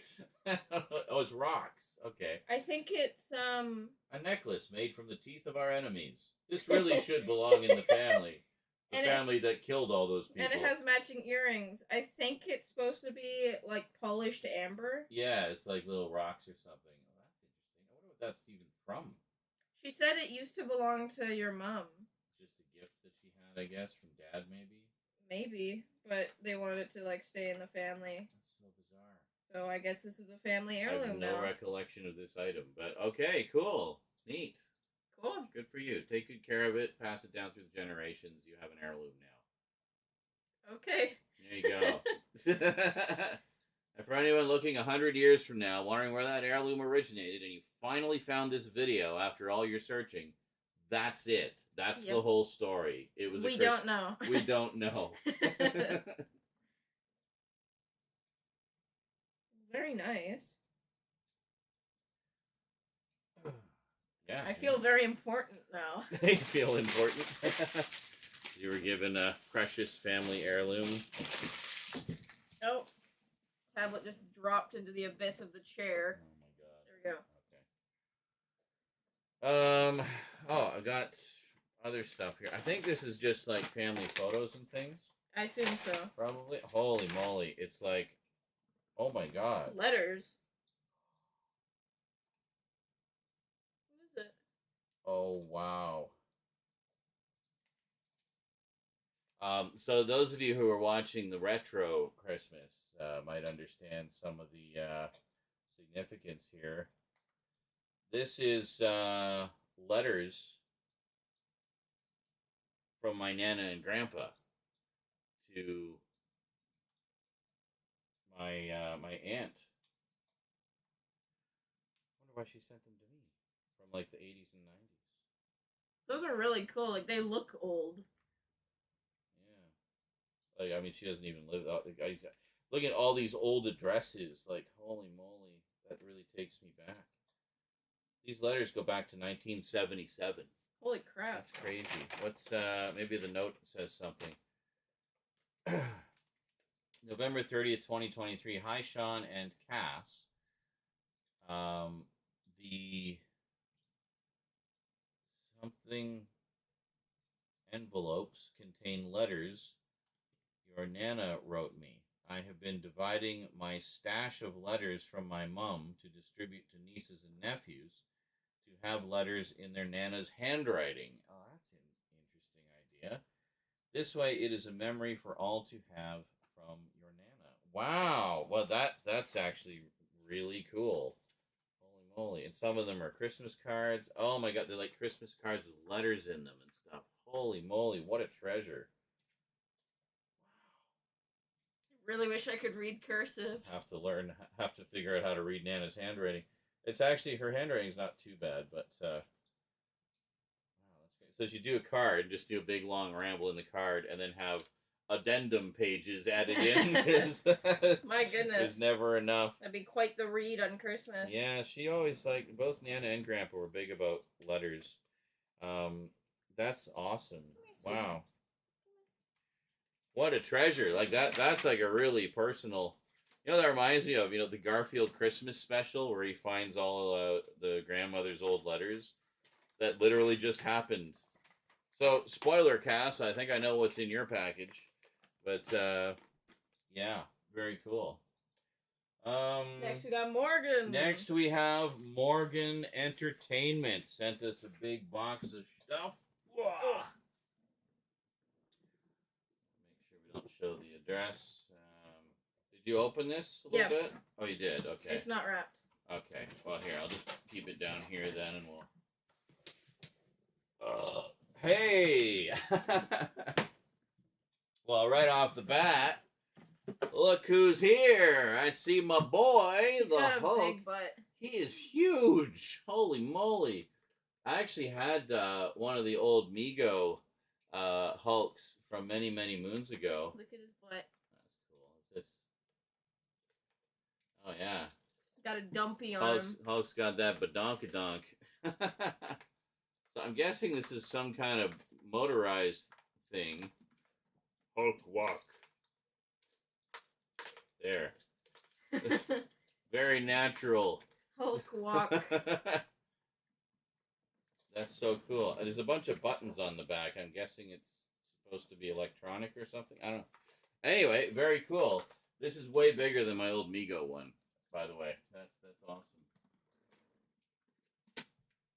Cool. Now I can have him standing in the background when I do my Hulk reviews. Oh, right. We should get a better look at him. Here, did you want to hold up Hulk and we'll get a couple shots Look of how him there? jiggly his legs are. Yeah. Well, I think it's supposed to be like electronic or something. So. Dun dun dun dun dun dun. Rah! How big he is. Compared to like me. I know. Like He's if you just huge. stand him in your lap. Like look at that. It goes up to your chin. Oh yes. Hello, Hulk. Yes.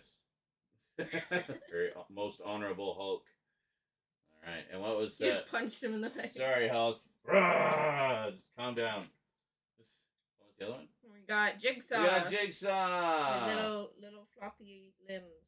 That's right. We got a little Jigsaw. Well, he's going straight into the horror section. That's awesome. With his bugged out eyes and very messy hair. Yes. Hello. Would you like to play a game? That's actually a pretty good impression.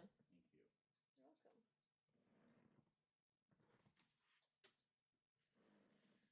You're welcome. Black thing. Black thing. I've never seen black bubble wrap. Black bubble wrap. Yeah, it's kind of strange, isn't it? There was something wrapped. One thing. No, there's a couple. Couple things.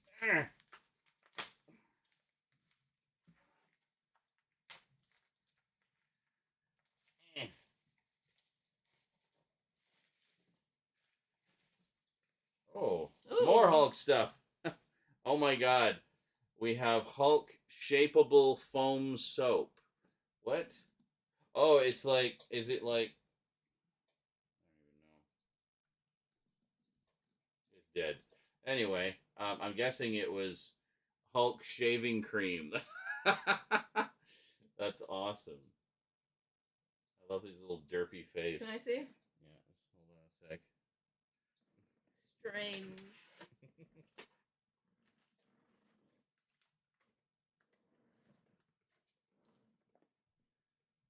Got shapeable foam soap. So I'm assuming it was shaving cream. So this was a tie-in with the 2003 movie. Arrgh! Oh my god. Just such a derpy face. Arrgh! Punch foam. Hulk shave. And then you don't quite put your finger in his butt, just under his butt to activate the thingy. And then I guess it squirts out nice, healthy, natural green foam all over your face. Excellent. A can of Hulk jizz. There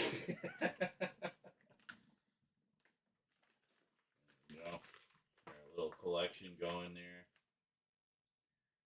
Can I open this one? Sure. Oh, what is that? Ah! What is it? Okay. Yellow. Big yellow. It's yellow. Is that the last one? Yep. Yes, that is the last one. I think we've reached the end, folks. It's a miracle.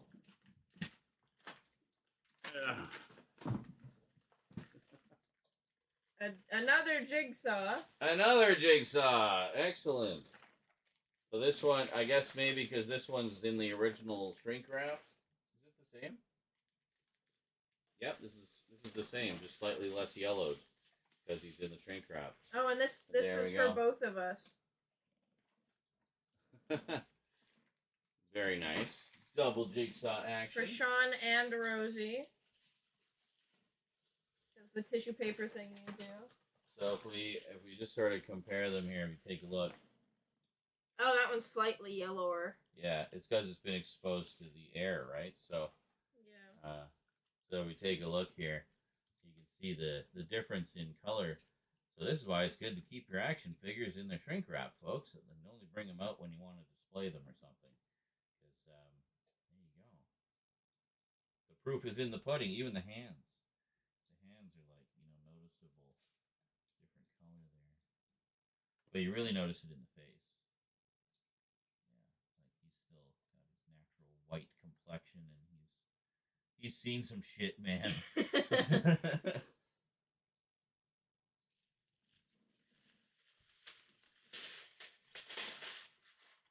Ooh, we got some video games. Whoa! We got 8-bit armies. Oh, nice.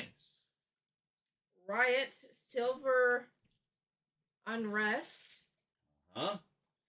Civil unrest. Uh, Oh, it's like pixel. Wolfenstein Young Blood Deluxe Edition. Oh, nice. Yeah, the Wolfensteins and are good. Ratchet and Clank. Oh, hey. I don't think we have this one. Or do we? I can't remember.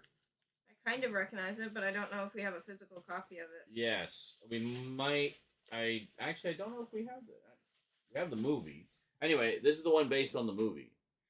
I thought the movie was based on that. No. The movie is based on the original games. The game is based on the movie. So it's an adaptation of an adaptation. Essentially. So we'll just take a quick look at the games here.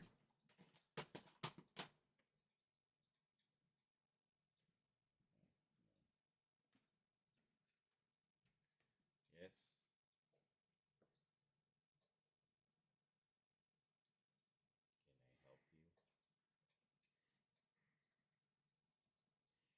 Can I help you? Must sniff everything.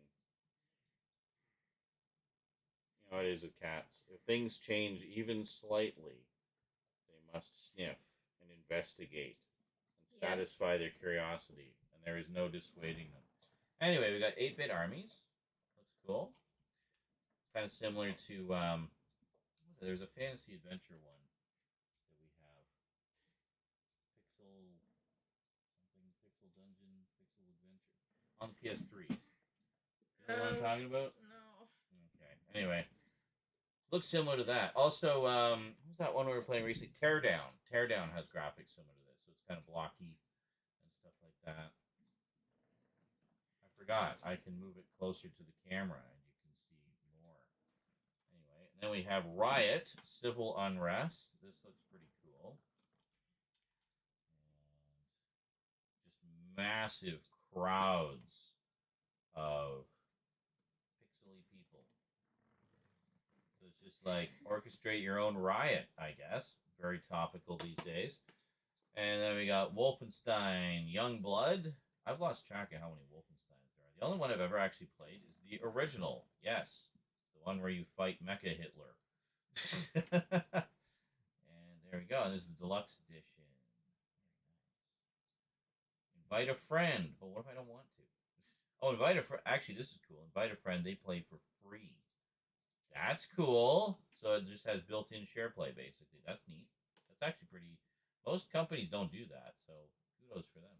And then, of course, we got Ratchet and Clank, the one based on the movie. There you go. I can't remember if we have. If we do, well, we have a spare. If we don't, well, thank you. We have it now. Yeah, the game based on the movie, based on the game. Like, I love how self-referential and self-aware they are with everything. Does it actually say that on the back? Yeah, it does. The game based on the movie, based on the game. Yeah. I love that. All right. We do have a little bit more. We do? From me to the kitties, which I thought we would show. Oh, yeah. If you want to grab that from behind you. Sure.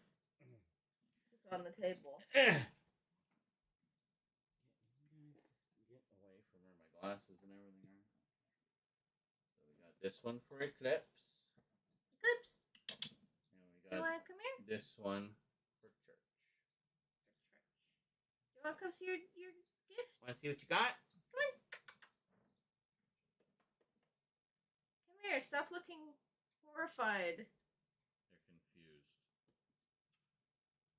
Yeah, come on over, sweetie.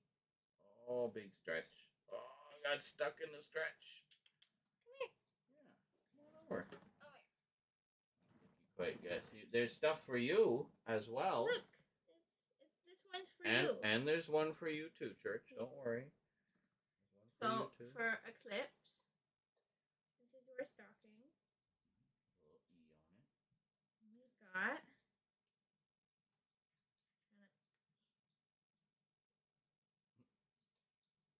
You got little tiny stockings for them. Little tiny kitty socks. Oh no.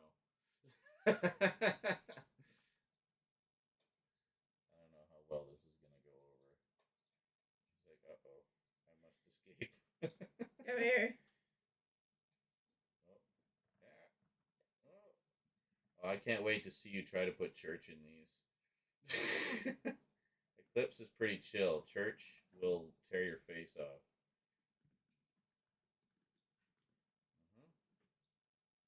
Oh, you're looking pretty styling there, Miss Kitty. With your new sock. Look at that. They have little toe beans on the bottom. Little toe beans on the bottom. Hi, Church. Very cute. I'll take it off, sweetie. Yeah, she doesn't like it. All right. Well, Church. Your turn, buddy. Church. You're up. Oh boy. So this is for you. We'll see on it.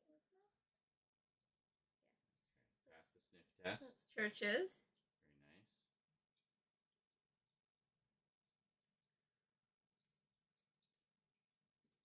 And he also has kitty socks, except his are striped. He's already trying to escape. Mm-hmm. Church's kitty socks. Very cute. There goes our battery. Well, So I guess we're on phone now. Oh, ah! Oh boy. Kitty Terror in 4K, folks.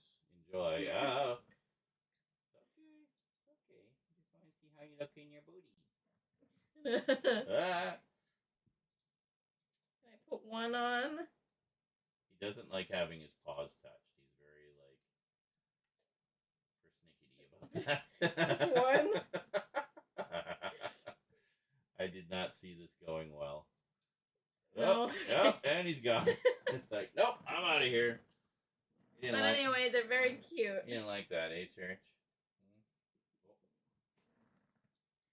All right, back to his perch. It's We like, do yeah. have a little bit more for the kitties. I'm not gonna try and put it on them. Okay. So we got a Christmas harness Mhm. with a little fish and candy canes and little gumdrops, so they can have a proper little walk around outside. There's no point to showing that camera. The battery died. Yeah, I know. We're back on the phone. So yeah, and then it also comes with a matching leash. Very nice. You'll be able to take them for walkies. And then Yeah. Oh, yeah. we also got a little Rudolph sweater Aw, that's so that cute. Eclipse looks adorable in. I'm sure she does. And then this was initially supposed to be a Christmas gift for one of my friends. Oh, yeah. And then Church picked it up, took it off my bed, and was playing with it and snuggling with it all day. Did you get any clips of that? I don't think so. Oh, okay. If he does at some point after, and we get a video of it, we'll add it, I guess. If you did get any clips, you'll see them right now. Did you see a clip? Or was it just us doing a segue to nothing? Alright, great. Yep. Anyway, it was adorable. He just, trotted out of Rosie's room carrying it. Yeah. And, just plopped down and was, snuggling with it and, wrestling with it. And he just, loved it. And he wouldn't let it go. And he was, he just kept it all night. So, so Rosie was like, I guess that's yours now. Yep. She's already eyeballing it. Church. Yeah. Is yours? Here you go. No. Sorry for the light there, guys. I think that's everything. They also got treats, but It's supposed to go that way. I mean, it doesn't matter. I think it orients it correctly either way, but...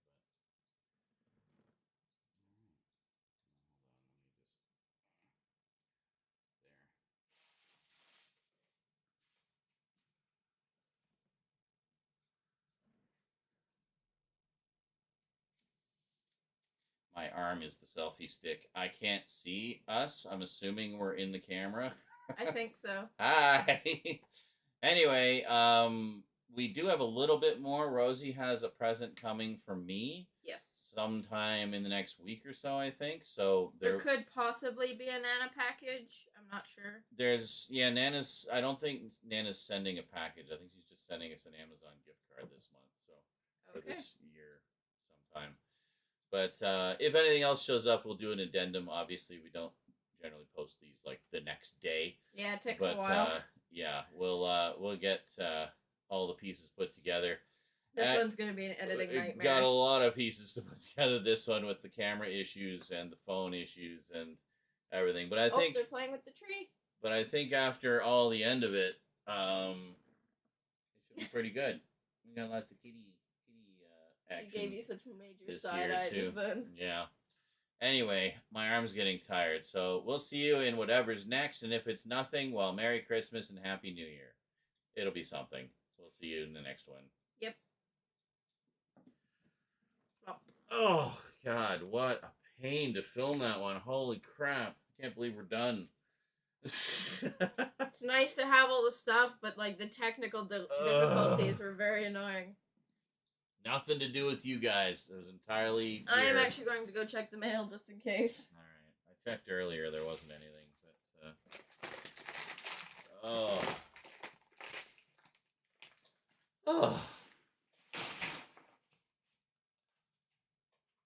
Well, I guess I gotta put the battery back on the charger, eh? That lasted a while though. We got probably a good hour out of that. So I mean, I can do some filming. Oh, I really have to pee. I'll be back.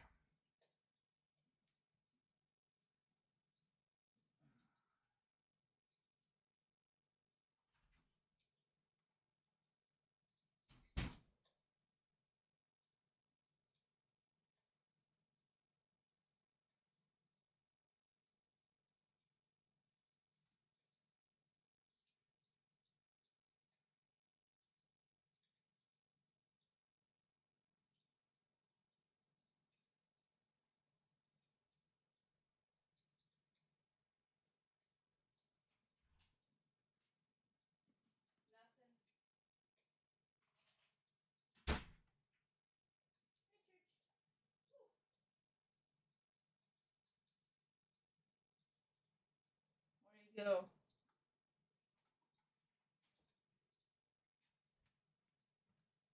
Should probably try on these boots and see if they fit. They look my size.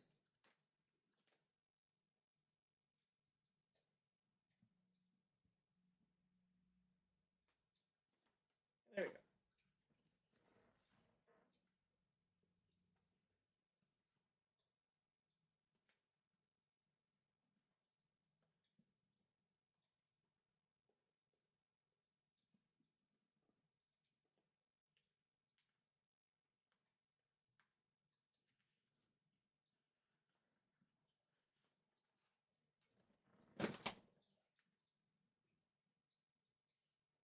Yeah, I think you got the size spot on, Vermin, if you're there.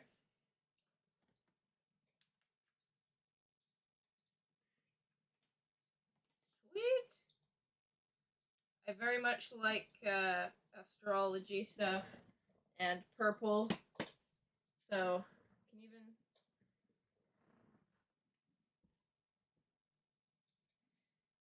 The boots fit. Yeah.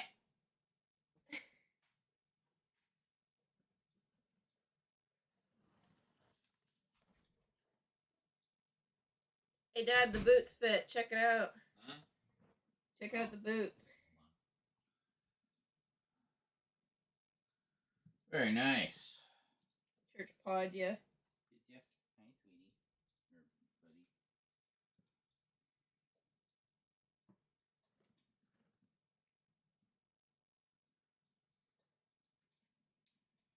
So Rose put on her new boots. Check it out. This has a good fit. Yeah. Excellent. My toe is there. Oh yeah, that's good. You got a little bit of space there. Yeah, I'm like a 9.5, 10 women's, so. Cool. Well, looks styling. Well, maybe not with those pajama pants, but Yes. your usual like black pants or something that'll look good. Yeah. Very cool. I like them. All right. Well, I'm going to transfer all of this footage over, and if you have the card reader, I can transfer all of that footage over. The card reader? Yeah, for the computer. I I gave that back. Where is it? I'll double check my room. No, you didn't. You came out to use it again. Ow, ow, ow. Leg almost cramped taking them off.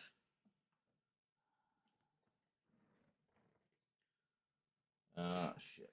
Can you grab that USB cable of the charger for me?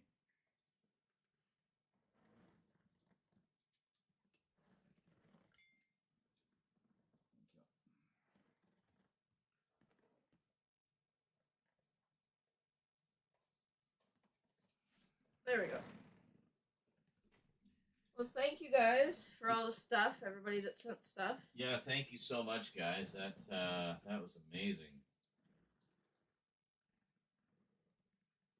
I'm gonna go talk to some demons. Bye. Go talk to some demons. All right. Do that. Bleh.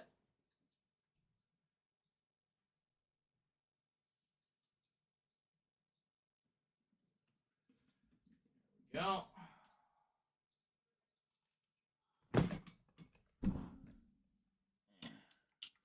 Bring you guys back over here, eh?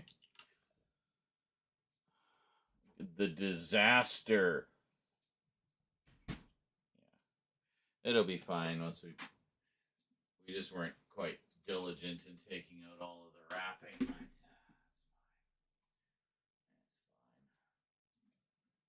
Fine. There. All right.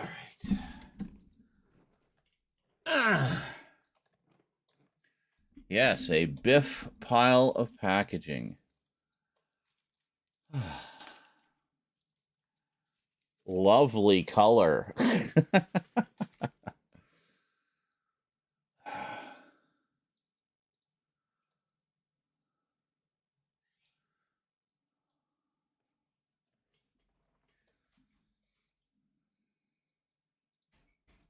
So who all is here? We got... They carried away the string all the way over here. Oh, did they? Oh, the ribbon? Yeah. Hey, Kevin McQuarrie says, hey, Sean, nice hat. Thank you. Hulk Smash. Check that. Hulk Shave. Then Smash. Yes. Says, yes, you guys are. What? Smelly? What all do we got? We had so many comments. Let's go through all of them. So let's see.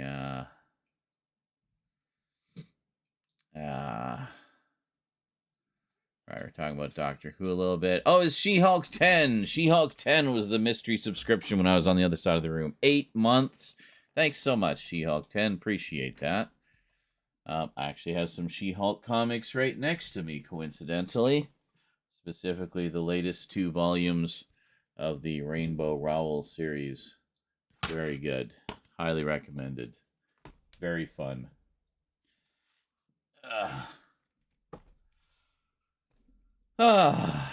Let's see. Let me just get some files transferring here whilst we chat, shall we?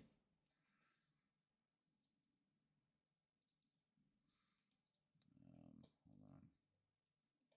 I should probably go for a smoke, too. It's been a very long time. All right. So there we go. And Galaxy S9.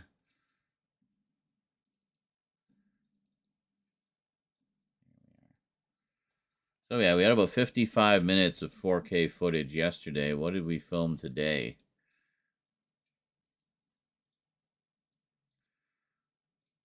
$34 minutes. All right, so it's going to be probably about an hour and a half, 2-hour video, I think, when it's done.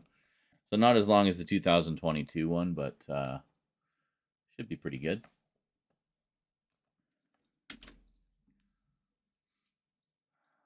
Actually, here, instead of, we'll just do that.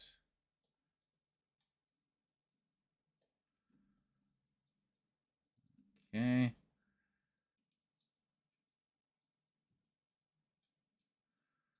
And there we go. Okay. At 10 gigs. That's not too bad. I should have the space for that. So let's see here. What do we got here?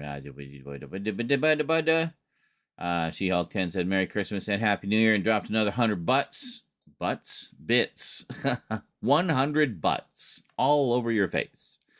Vermin Art says, Portal to Hell will be opened. Yes, with all the supernatural stuff. Excellent. Ernest says, okay, now I'm jealous. Nice. Andy says, I just got an email from Amazon Prime Video. Will start to use ads during movies and TV shows starting January 29th. Is it a big deal? To me, not really. When Worlds Collide, I'm guessing an extremely limited edition vinyl of the Power Man 5000 album. No. No. That means nothing to me. I don't know them at all. So, yeah. And Greetings Funk Monk, and Worm Disease says, I didn't know Power Man 5000 did music for Batman. Okay.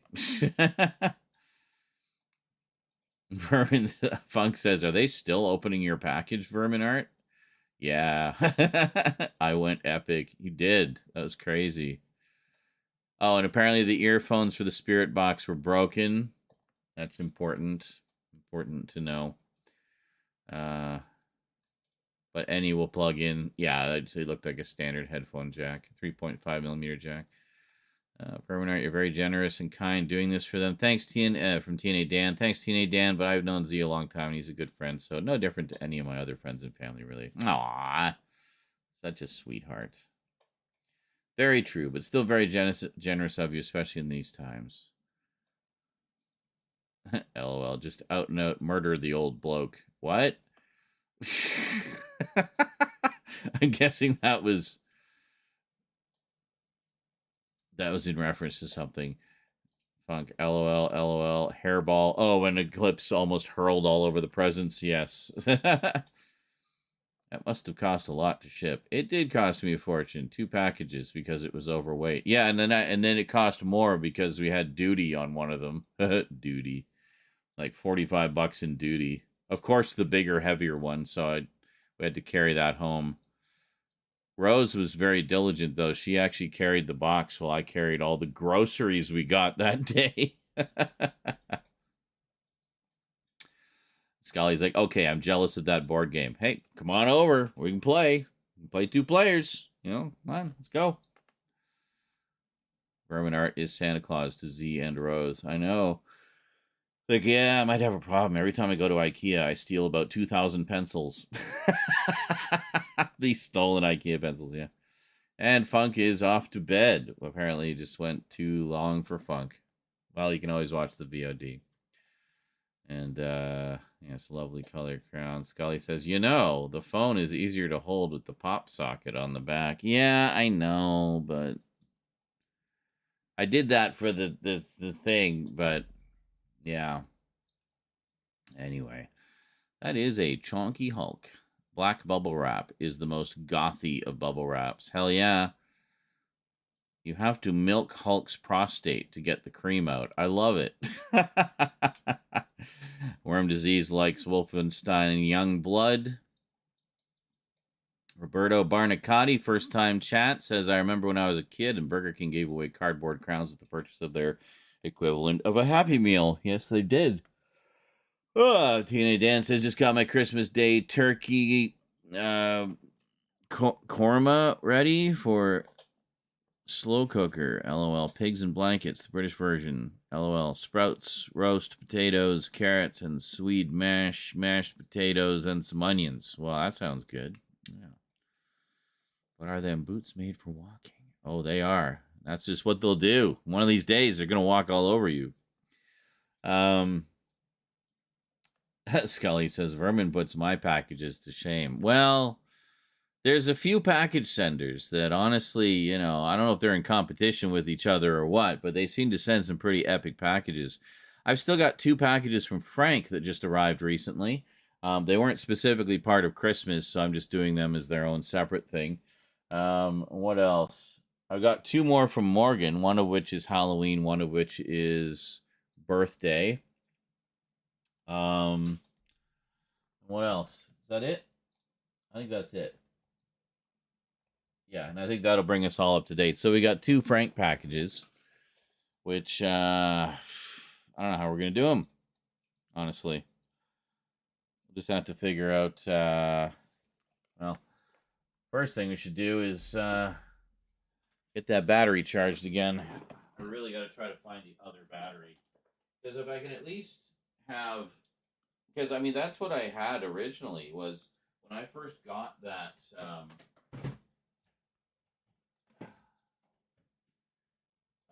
camera, I didn't have a power supply for it. I just had the battery charger, so I had to get a charger for the battery. Something like that. I can't remember exactly what the circumstances were, but it was annoying, whatever it was.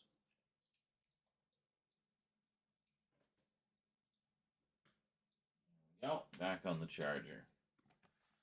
Ugh.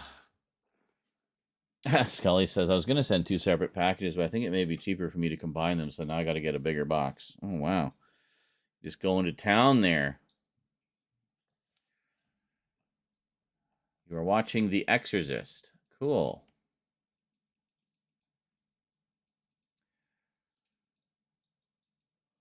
I watched a little bit of the Transformers the movie last night. The animated one from the 80s, the best one, and was listening to the commentary. It's kind of interesting because it's Flint Dille, Susan Blue, and director Nelson Shin, who is very Japanese.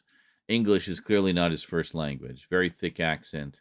And Flint Dille, who's worked with Marvel and Sunbow for basically all throughout the 80s on pretty much all their major shows, he kept prompting Nelson Shin to tell them sort of little stories about some of the cultural impact of the movie and certain scenes and some of the controversies.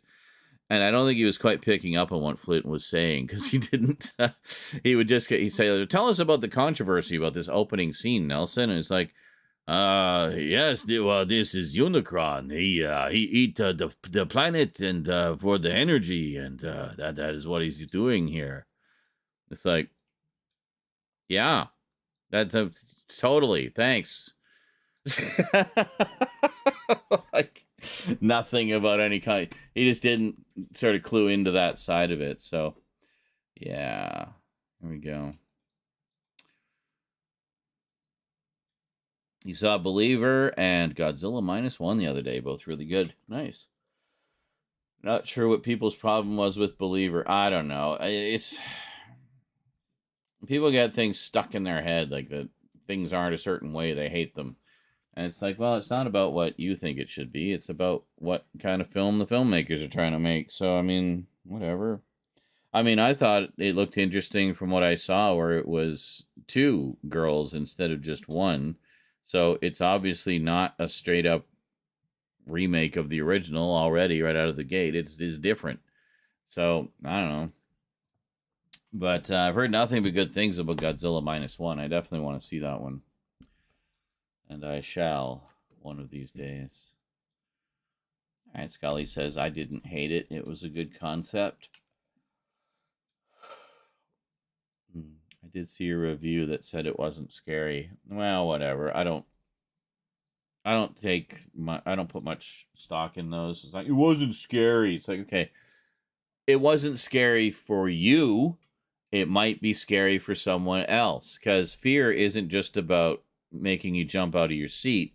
It's about tapping into your sort of cultural background and references and experiences and exploiting that in some way to make you feel uneasy. And yeah, see, with Scully, she is a parent. There were aspects of it that would be scary to a parent. Was that guy a parent? Because that could have a big impact on how scary someone finds a movie like that. You know, a lot of it is based on what you bring with you to it. And that's why that's one reason why both horror and humor are so subjective, because they are dependent on what you bring with you to them.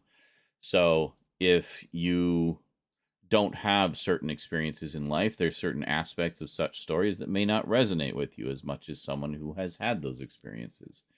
This is one reason why I think it's good to revisit films after a few years have passed, 10, 20 years down the road, revisit it and see, especially if it's something that a lot of people liked at the time and you were kind of scratching your head, not really getting it. Sometimes it helps to revisit that later when you've experienced a little bit more life, and it's like it just kind of clicks. It's like, oh, yeah, I get it now. Like when I read the original, the Mike Grell Green Arrow comics, for example, neither horror nor comedy, superheroes. But the thing that was interesting about it was a take on that character that was traditionally very kind of goofy superhero type stuff, modern day Robin Hood with trick arrows. He took it back to basics and made it more of an urban legend kind of story, where it was, again, modern day Robin Hood, but going through this gritty urban landscape, dealing with very down to earth things, while also being a middle aged man trying to come to terms with what he wanted out of life and stuff like that. So when I read that as a teenager, I enjoyed the stories and the depth of characterization, but certain aspects of it, in particular, Oliver being middle aged and dealing with all the stuff that middle aged individuals deal with, that didn't resonate with me as much until I recently picked up the collected editions and read them. And boy, did I ever get a lot more out of that story now than I did when I was, 16. So, yeah, it's good to revisit things. What did I think of the fourth wall break in Doctor Who? I have no problem with that. It's not the first time we've had a fourth wall break in Doctor Who. That doesn't even bother me. I'm more interested in knowing more about that character, because that little moment suddenly opened up a whole list of questions. So everybody's kind of losing their mind about who is this person and how does she know what she knows? Like what's going on here? Yeah, so that was interesting. Hey, Legally Buying Gamer, it is going well. We finally finished all the presents and got some pretty epic stuff this year. Everybody made it really epic. So, yeah, I think she's going to be a big part of it as well. I think that was a bit of foreshadowing that, this character who just seems like kind of an unimportant side character could indeed turn out to be very important indeed. So, I don't know, but I like, I really enjoyed the setup of everything, how they're setting up a lot of sort of new mysteries and new questions, as well as kind of expanding on what has gone before a little bit. They've touched on the Timeless Child stuff several times over the past few episodes. So I like that they're, hopefully going to explore that a little bit more in bits and pieces over the course of, the next little while.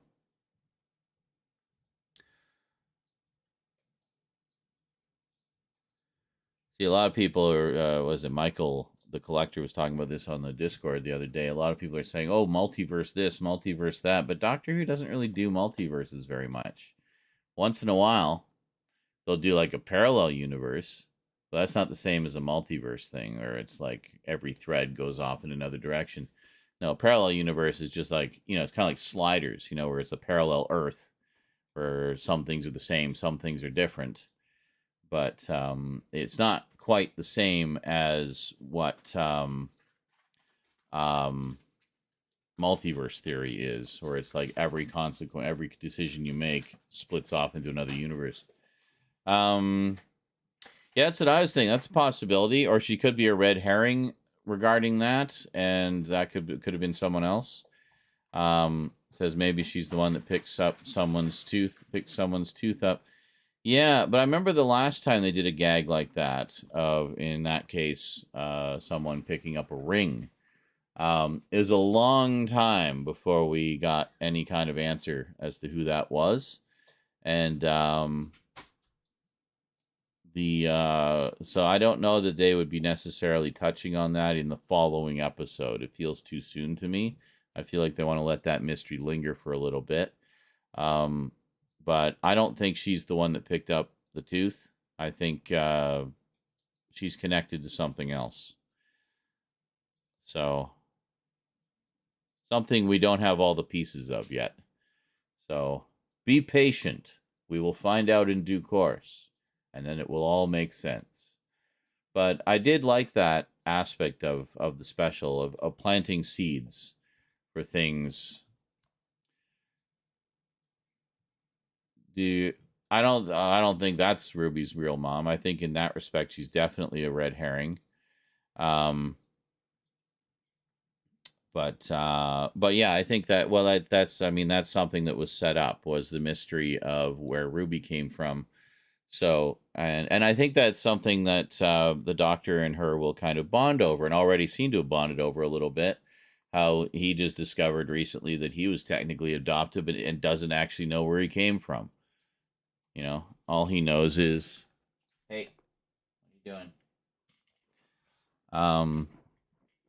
So everything he thought he knew, he doesn't know anymore. He knows up to a certain point of his past, but there's so much of it that's a mystery to him. You know, he's got the fob watch. He could look at the fob watch whenever he wants. The TARDIS is keeping it for him, but that's too easy. We don't want all the answers at once. Ruby. Whenever I hear that, I just want to sing Ruby, Ruby, Ruby. Yeah, so it'll be interesting to see where it goes. I'm definitely intrigued. I really like both this new Doctor and Ruby. I think they make a great pair. A lot of just instant chemistry there. So I think they're going to be a lot of fun. And I like that both of them have all of these sort of new mysteries about them as well, which we can enjoy seeing unfold. The villains, the goblins, yeah, the goblins were fun and an interesting idea as well. And I liked how the Doctor described it, how he's like, it's not magic, it's just a different form of physics. I need to learn the language of this form of physics and what the rules are. So that's what he was doing on the ship. He was figuring it all out. And he was learning the language of the ropes and whatnot. And it was neat. It was very the Doctor to me. Yeah, the language of the ropes. Yeah, that was great. But that was very Doctor Who to me. The way he solved everything was very much what I would expect the Doctor to do. It's never going to be a simple solution or a basic solution. But yes, the Mavity gloves were fun as well, and I did like yet another reference to Mavity.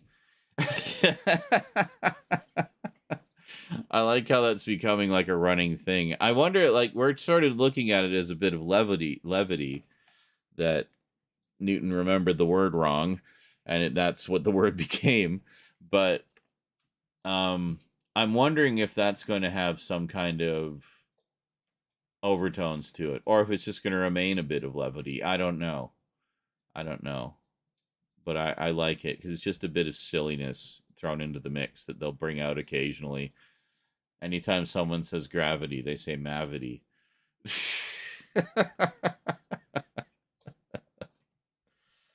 I love it. So yeah, so far, actually, honestly, I've enjoyed everything, all the specials that came out. It was great to see David Tennant and what's her face, Catherine Tate, back together. Well, yes, everybody thought of the Goblin King. Thought of David Bowie when he mentioned the Goblin King. But some live wires. Very good. I can barely see you. There. No luck with ghosts. No ghosts, eh? Well, there's a lot of them in this building. I'm sure you'll find some. Mm-hmm. A lot of old people die here. We've both had experiences in this very building. Yes. You with the girl. The girl? You told Virus and me about. Oh, yeah, where I saw the shadow of a girl run across the hallway here in my apartment. And I thought it was Rose. I'm like, oh, where'd she go? It's like she just ran. It looked like she ran like either out of my room or out of Rose's room, and then towards the front door. Just I can show you actually. Were you sitting here or in the kitchen? I think I was sitting here. So I literally just saw the shadow of a girl run across there, like go around the corner. So I thought it was Rose just getting up for something. I'm like, oh, what's she doing? So I went and checked. So I went into the kitchen, expecting to see her in the kitchen getting a snack or something. There was nobody there. So then I peeked in Rose's room, and she was asleep. So I don't know who that was, but weren't Rose. Wasn't the cats too big for the cats? We didn't have the cats yet. Mm. This was long before we had the cats. But yeah. I did. I tried it the Ouija board. Vermin says whip the Ouija board out. Yeah, this was a while ago. That ghost is probably long gone by now. But I mean, they say doors or gateways. There's like 3 in that one hallway. Yeah. So I'd say best spot to spirit box / Ouija board would be right in the middle of that hallway. So Rose. God, I did so many of them vertically by accident. Well, I'll fix it all in the thing. The blue looks so nice. I know.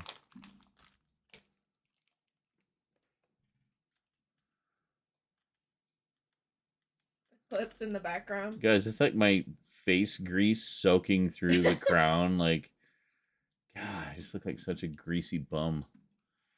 Anyway. Yeah, Vermin says, it was just a fart cloud, really. Yeah. Legal Boy Gamer says, reminds me of when I went to Ashmore Estates. That place was scary as fuck. Perfect. Verm Disease says it was Rose's evil twin. Vermin says, or no, TNA Dan says, the only freaky thing that I had happened was my dad passed away, and I got home, and the lights in the kitchen started flickering like hell. Well.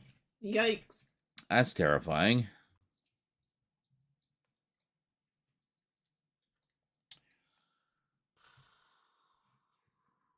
Time is it? 6:41. Did you find the card reader? All right.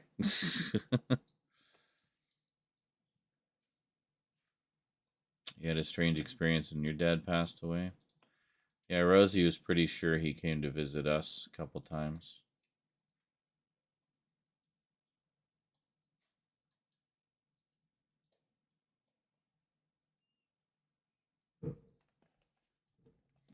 He passed away just last year, shortly before his birthday, actually.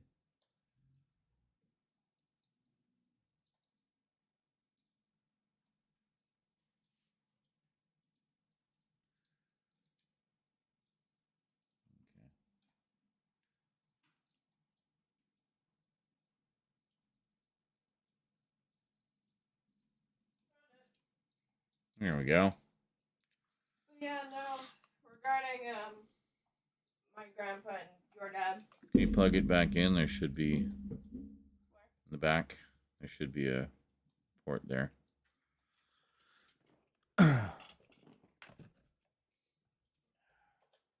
Ow!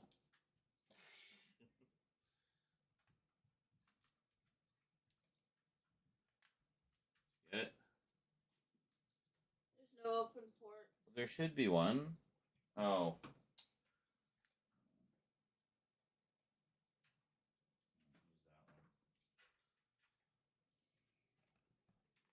But anyway, yeah. I had like very strange dreams with him in them. Mm-hmm. Yeah, I had a dream where I was like out downtown or something in the snow. Yeah. And kind of like a bonfire type night. Mm-hmm. And I saw him in the crowd, and I was like in my dream, I knew he had passed away. Yeah. And I was like, I went over to him, and I was like, how come you're here? Hmm. And he always wore like this kind of off-white fishing hat kind of thing. Mm-hmm. You know the one I'm talking about. Yep. But anyway, he just like put it on my head, walked away. I turned around and he was gone. Wow. He gave you the hat. Yep. Then I think I had something else as well, but I don't remember. But yeah, usually I don't have dreams like that, so that's why I thought it was like a visit. Mm-hmm. And when Kaida passed away, our first cat that sadly was like 2 weeks, she Yeah. I heard purring right next to my ear right as I was going to bed. Oh, wow. And one thing she used to do was like nestle into like my neck, like on my shoulder, Mm-hmm. when I was laying down. And yeah, I heard like purring right next to my head. At one point, I heard meowing before we had either of the cats. Oh, wow. Yeah, with her it was like conscious interactions rather than dreams. Mm-hmm. Yeah. And it was like audible. Wow. Yep. Okay. So, how much footage did we manage to get with the camera? 1 hour 46 minutes. So we got most of it. There's just a few chunks towards the ends. I may have gotten a like very, very small response on the spirit box, but I'm not sure. Mm-hmm. Ow. Well, it's not going to be instantaneous, and sometimes it will take hours before you get anything. Yeah. If you get anything at all. Yeah. So. Yeah, I asked what its name was, and it cut to a station and said like Bruce, like the end of Bruce, kind of thing. So yeah, Okay, Bruce, eh? Where's? So yeah, TNA Dan says it's a strange reason when you're there when they pass away because they do truly leave the body. I think the body is just a vessel. We are all just energy. So when the body dies, the energy goes back into the collective energy. Now, as for the consciousness, that's something else entirely. Does consciousness survive beyond the body? I guess we'll all find the answer to that question eventually. But while we are here on this mortal coil, we cannot and will not know. So Vermin says, I had a strange experience when my dad passed away, too. I went to a pub, and 3 Neil Young songs came in a row. Now, Neil Young is someone you very rarely hear played, and was one of my dad's favorite singers. Never heard him ever before in a pub, randomly or since. Let alone 3 in a row, eh? Roberto says, Cinnamon Girl was always my fave Neil Young tune. Worm Disease says, have you heard Cinnamon Girl from Typo Negative? And he says, no, but I will Google it. Yeah, you probably hear it on, it's probably on YouTube. Typo Negative is a great gothic industrial band. Done some great stuff over the years. Legally Blind Gamer says, after Satoru Iwata passed away, okay, there was a rainbow over Nintendo's headquarters in Japan. People called it the Rainbow Road to Heaven. It was a beautifully poignant image. Yeah, sounds like it. Vermin says, oh, I had loads of dreams about my dad for ages. Then one day he said in the dream he couldn't come back anymore. And since then I have rarely dreamt about him. Wow, interesting. One-way trip. TNA Dan says, I'm seeing the best female singer in the world, in my opinion, next year. Floor from Nightwish, her vocal range, mad growling to full opera, and everything in between. And Worm Disease has heard them. All right, well, you'll probably like Typo Negative then, if you've never heard them before. They've got slightly edgier sound to them. Quite good.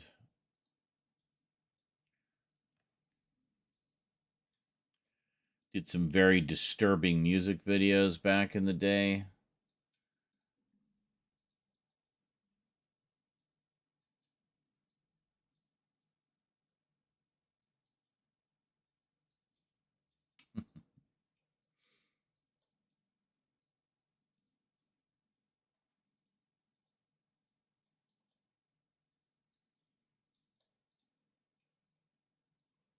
Oh, nice. So someone just watched the retro Christmas extravaganza.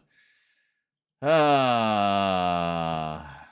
that's something we could do actually, because we didn't actually finish all the stuff I wanted us to watch.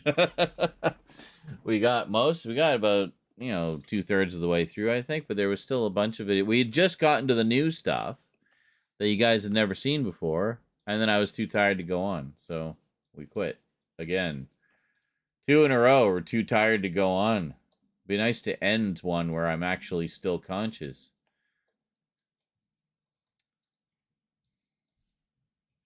Really? You flagged my Christmas video, YouTube? Really? You can't just let us enjoy Christmas without having everything demonetized?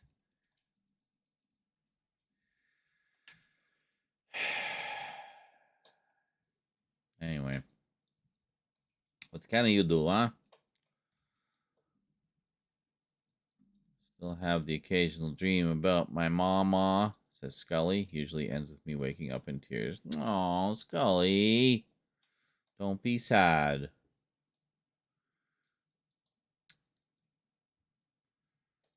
Crazy.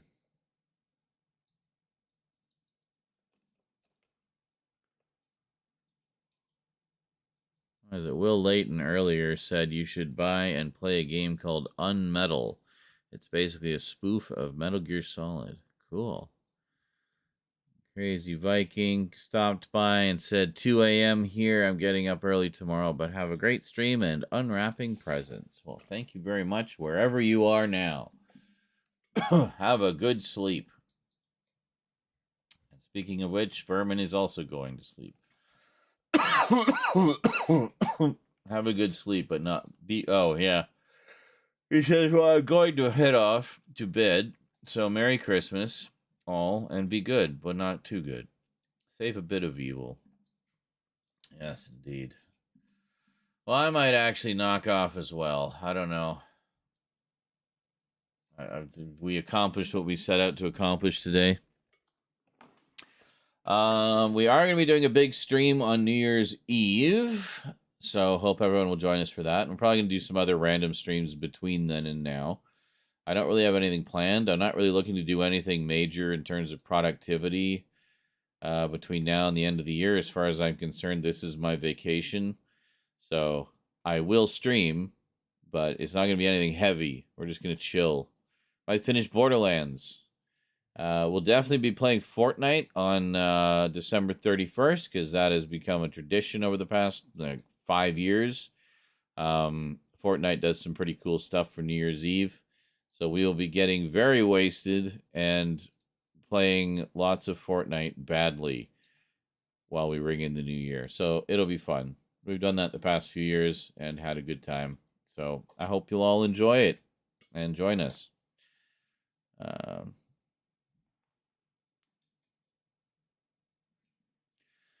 Oh, is that why everybody does Nightwish? I was wondering about that, because it seems like everybody and their dog does stuff about Nightwish or using Nightwish songs or something.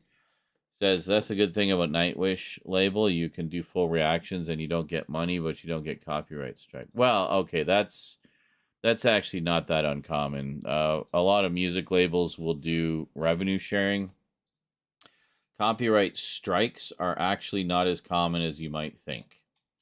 I have tons of stuff flagged for copyright and demonetized or revenue sharing or whatever, but no strikes. It's just they basically said, like, okay, you can use this copyrighted stuff, but it's going to limit what you can do with it. So it might limit your visibility because of the flag. It'll limit your ad revenue for sure, or eliminate it entirely for that video. And yeah, but strikes are very rare. Yeah, I know you hear about them a lot, but honestly, they're not that common unless you're like intentionally going out and trying to stir up shit by using a bunch of copyrighted stuff. In which case, well, you deserve everything you get because you brought it on yourself. But like in my case, like look at those Doctor Who videos I did a couple weeks ago with the toy maker. They got double flagged, all of them. Once for the footage, they got flagged by the BBC, just for the footage from the special, and then again for whatever song I used. So all the songs got flagged, and the footage got flagged every time too, but no strikes. They just basically said, yeah, we're going to block this in territories where they don't have the rights to watch it or something.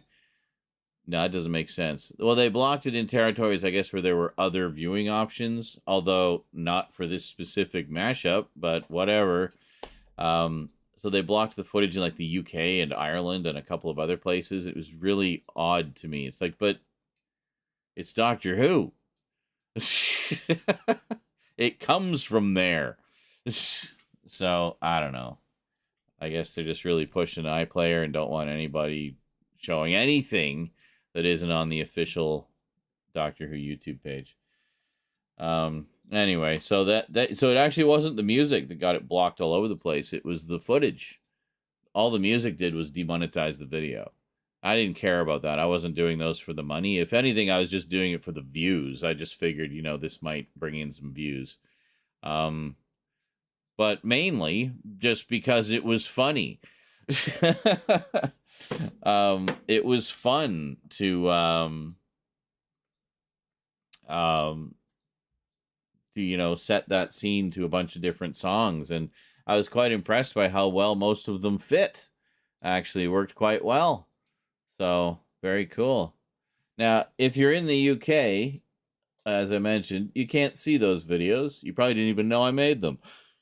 If you have a VPN, though, you can probably get around that and watch them. And then, yeah, I would recommend it. They were fun. I enjoyed putting them together. Tenacious D don't like reactions. You are in the UK, yes. Then you will not be able to see those videos unless you use a VPN. So, good luck with that.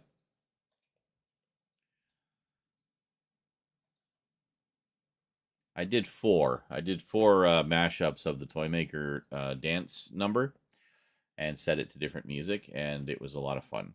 I enjoyed that. I also really liked that special a lot, actually. I thought it was great. Neil Patrick Harris was amazing as the Toymaker, and obviously having a blast as a Doctor Who villain.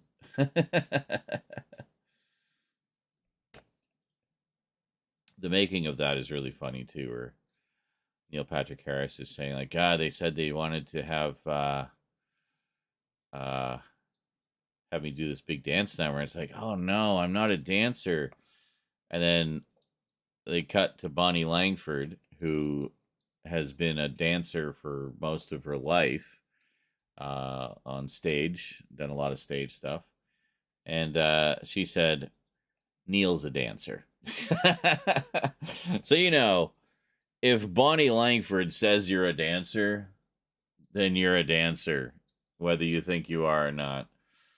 So, BBC TV will have ads in the next year or so. Yeah, and someone was talking about Amazon Prime having ads as well. So, it just seems like we can't get away from it. Every time they try a different model, it doesn't make enough money, so they got to bring ads back into the mix, And I guess, that's due to lack of subscriptions. What? Oh God, Church is sitting on the spirit board. He's gonna summon some demons for us. Great, that's wonderful. You like the nod to American Beauty and that song. I've never seen the movie, so I would not have got that reference. So, yeah. No, because there's... Oh, so they actually are scrapping the TV license. I'd heard there was rumors to that effect. Well, that's kind of annoying. Although, I guess... TV in its original form is kind of dying anyway. Like, the streaming services are killing it. So, hence why BBC's getting into streaming. But, that's unfortunate. The one nice thing about having British shows be commercial free was you'd get longer episodes. You know, like a half-hour show would be, 28, 29 minutes. And over here, a half-hour show is like 22. They have like 8 minutes of commercials in there, So possibly even more now. Might be like 20 minutes now. So 20 minutes of programming in a half hour. It's crazy. But so it says ad tier versus paying more for non-ads. Yay. Great. Oh god, and my Prime renews next month too. I think. I was just looking at what bills are coming up.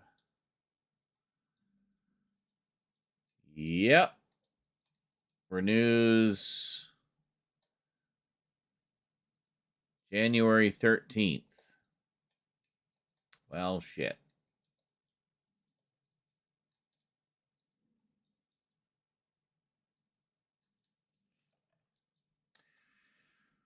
Well, we'll figure it out. Oh, thanks.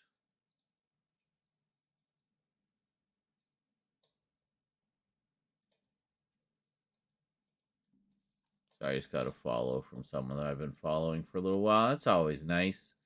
It's like, hey, they like my stuff too. Yay! Get out of there.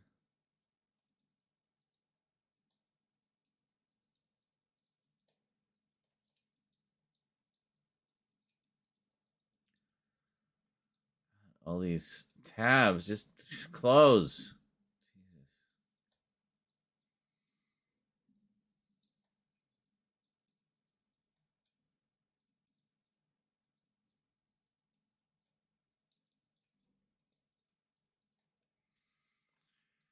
Starts at the end of January. Great. So right after I renew.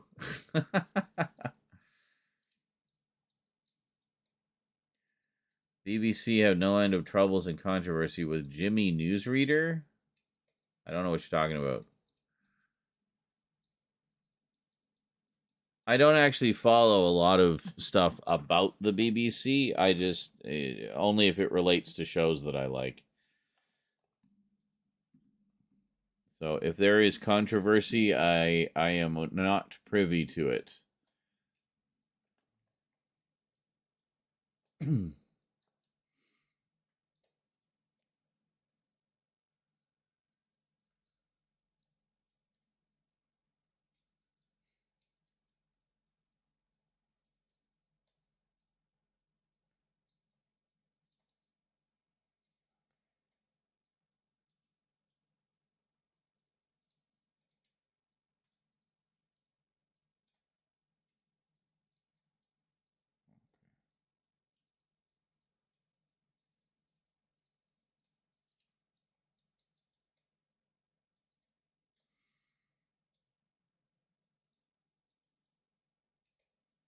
Oh, nice comment. Got a really nice comment on the retro Christmas video. Yeah, yeah.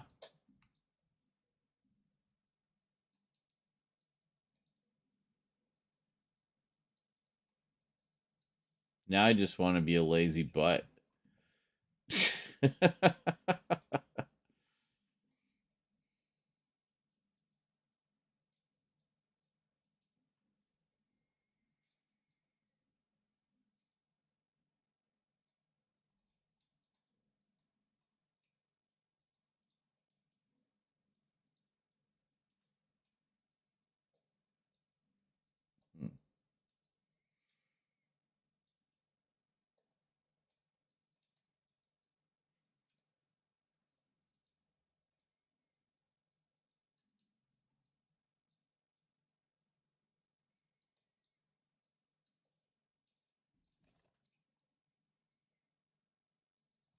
I'm just looking at the Doctor Who board. I didn't look at any of the reactions of the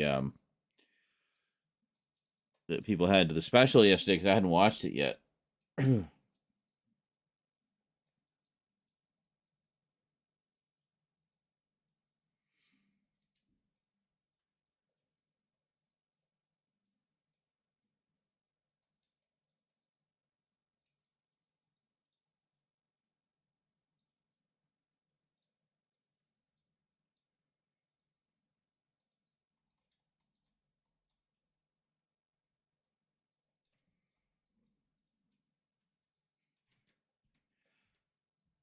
some minor issues with the Goblin song.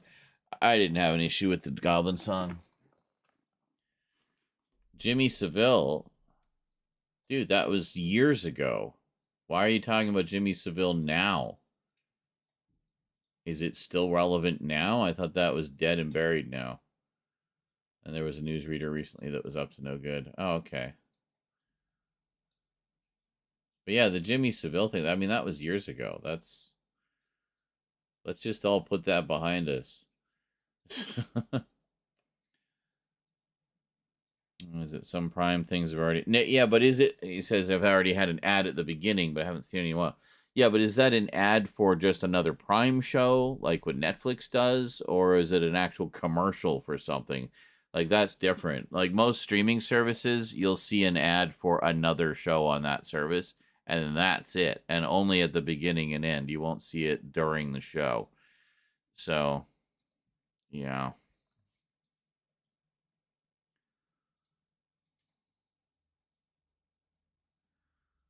But yeah, I mean, Jimmy Savile wasn't just a BBC controversy. I mean, he was a fucking national disgrace when it came out about all his shenanigans, to say the least.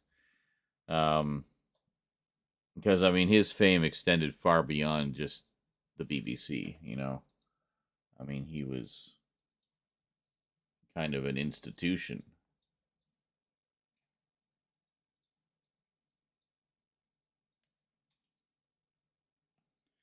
I really need new glasses. We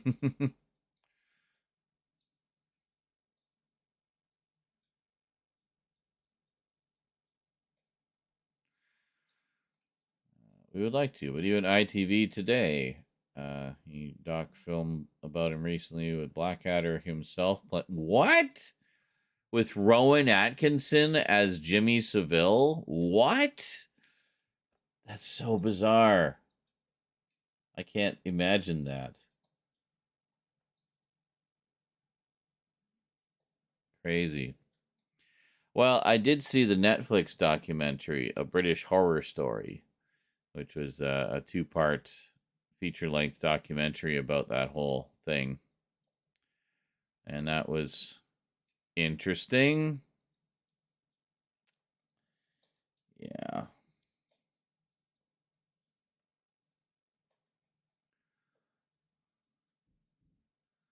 Glad I got the mixed up. Got them mixed up. Steve Coogan, Alan Partridge. Alan Partridge, that's something I need to watch more of. I've heard that I mean, he's done like a million things as that character, but the sitcom in particular is one I've been wanting to check out. I've heard that's really good. I've seen a few clips of Alan Partridge, and quite funny. Oh, he's the one that played Jimmy Savile. Okay, yeah, that makes a little more sense. I could see Steve Coogan, um, jumping on something controversial like that, just for the the hell of it. But okay, yeah, that makes more sense. I was trying to picture, see, like, how would Rowan Atkinson approach portraying Jimmy Savile? Like, I can't see that, but Steve Coogan, yeah, I could definitely see him doing that. Not that I think Steve Coogan is like a raging perv or something like Jimmy was. I just think he has the right sort of demeanor to pull off that kind of you know. There was an edginess to Jimmy that I think Steve could pull off. So that'd be interesting to see. I might have to look that one up.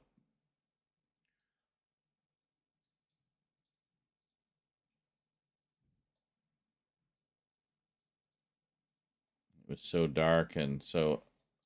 Yeah, well, yeah, I'm sure it's quite different in tone from Steve's usual fare. But interesting. But it should be dark. I mean, it's a dark story, to say the least. And not the fun kind of dark. Just dark.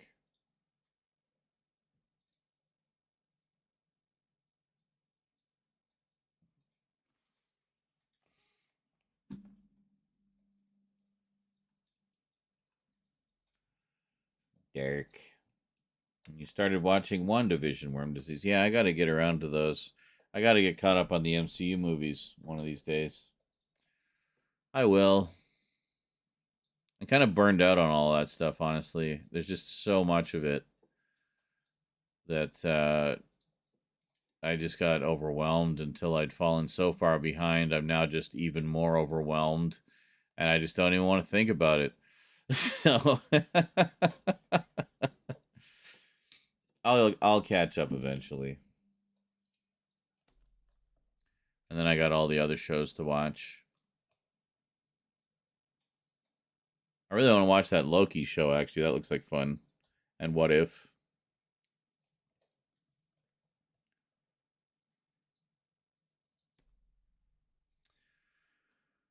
I actually thought it would take longer for us to finish the packages, but I guess not. Well, I mean, we do have other package openings to do, but I don't necessarily feel like doing them right now. Especially with the camera issues. I need to find that other battery at the very least, or find the other power cable. And then we can film stuff. You finished Moon Knight? Yeah, I really liked Moon Knight. Moon Knight was great. Rumors of a season 2, possibly. But, oh, okay. Says, sorry, my DNA Dan says, sorry if my wording's a bit off. Using Google to type for me because of dyslexia, but stupidly not reading before sending. That's okay. I mean, I can kind of get the gist of what you're saying. I'm smirt. I'm smirt that way.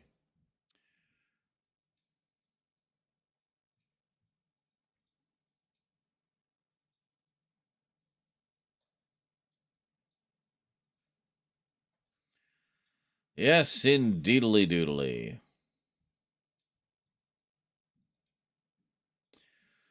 Well, we've hit the 3-hour mark, folks. I think we might call it a night here. I know it's early for me, but I just kind of want to chill tonight. So I think that's what we're going to do. We're going to chill tonight. And then we'll do something probably tomorrow. I'm not sure what yet, but we'll do something. Some of you may have noticed we skipped Timey-Wimey Tuesday this week, and that's because, well, it's Christmas. So we'll get back to that next week.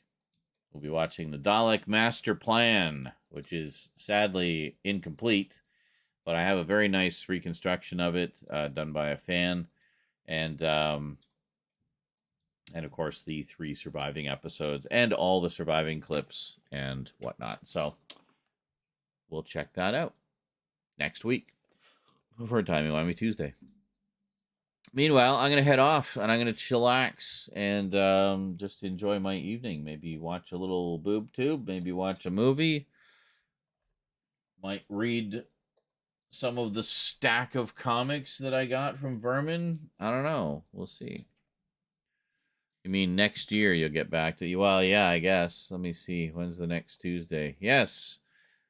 The next Tuesday is the 2nd of January, so it'll be one day into 2024 when we return to Doctor Who. We've been watching classic Doctor Who, 1 or 2 stories or more, sometimes 3 stories if they're short, every Tuesday on the Discord. So be sure to join us if you'd like to be a part of that.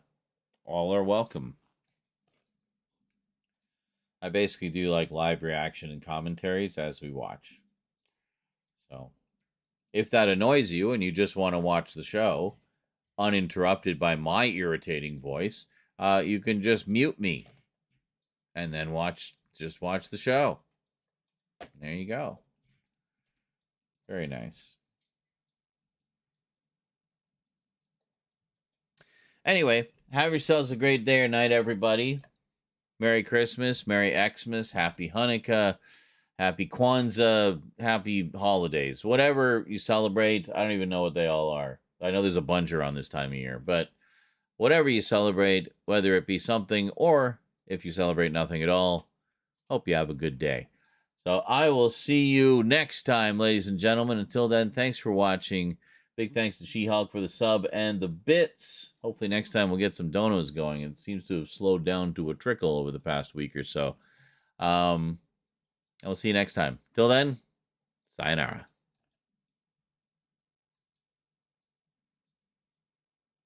Till then, thanks for watching, and sayonara.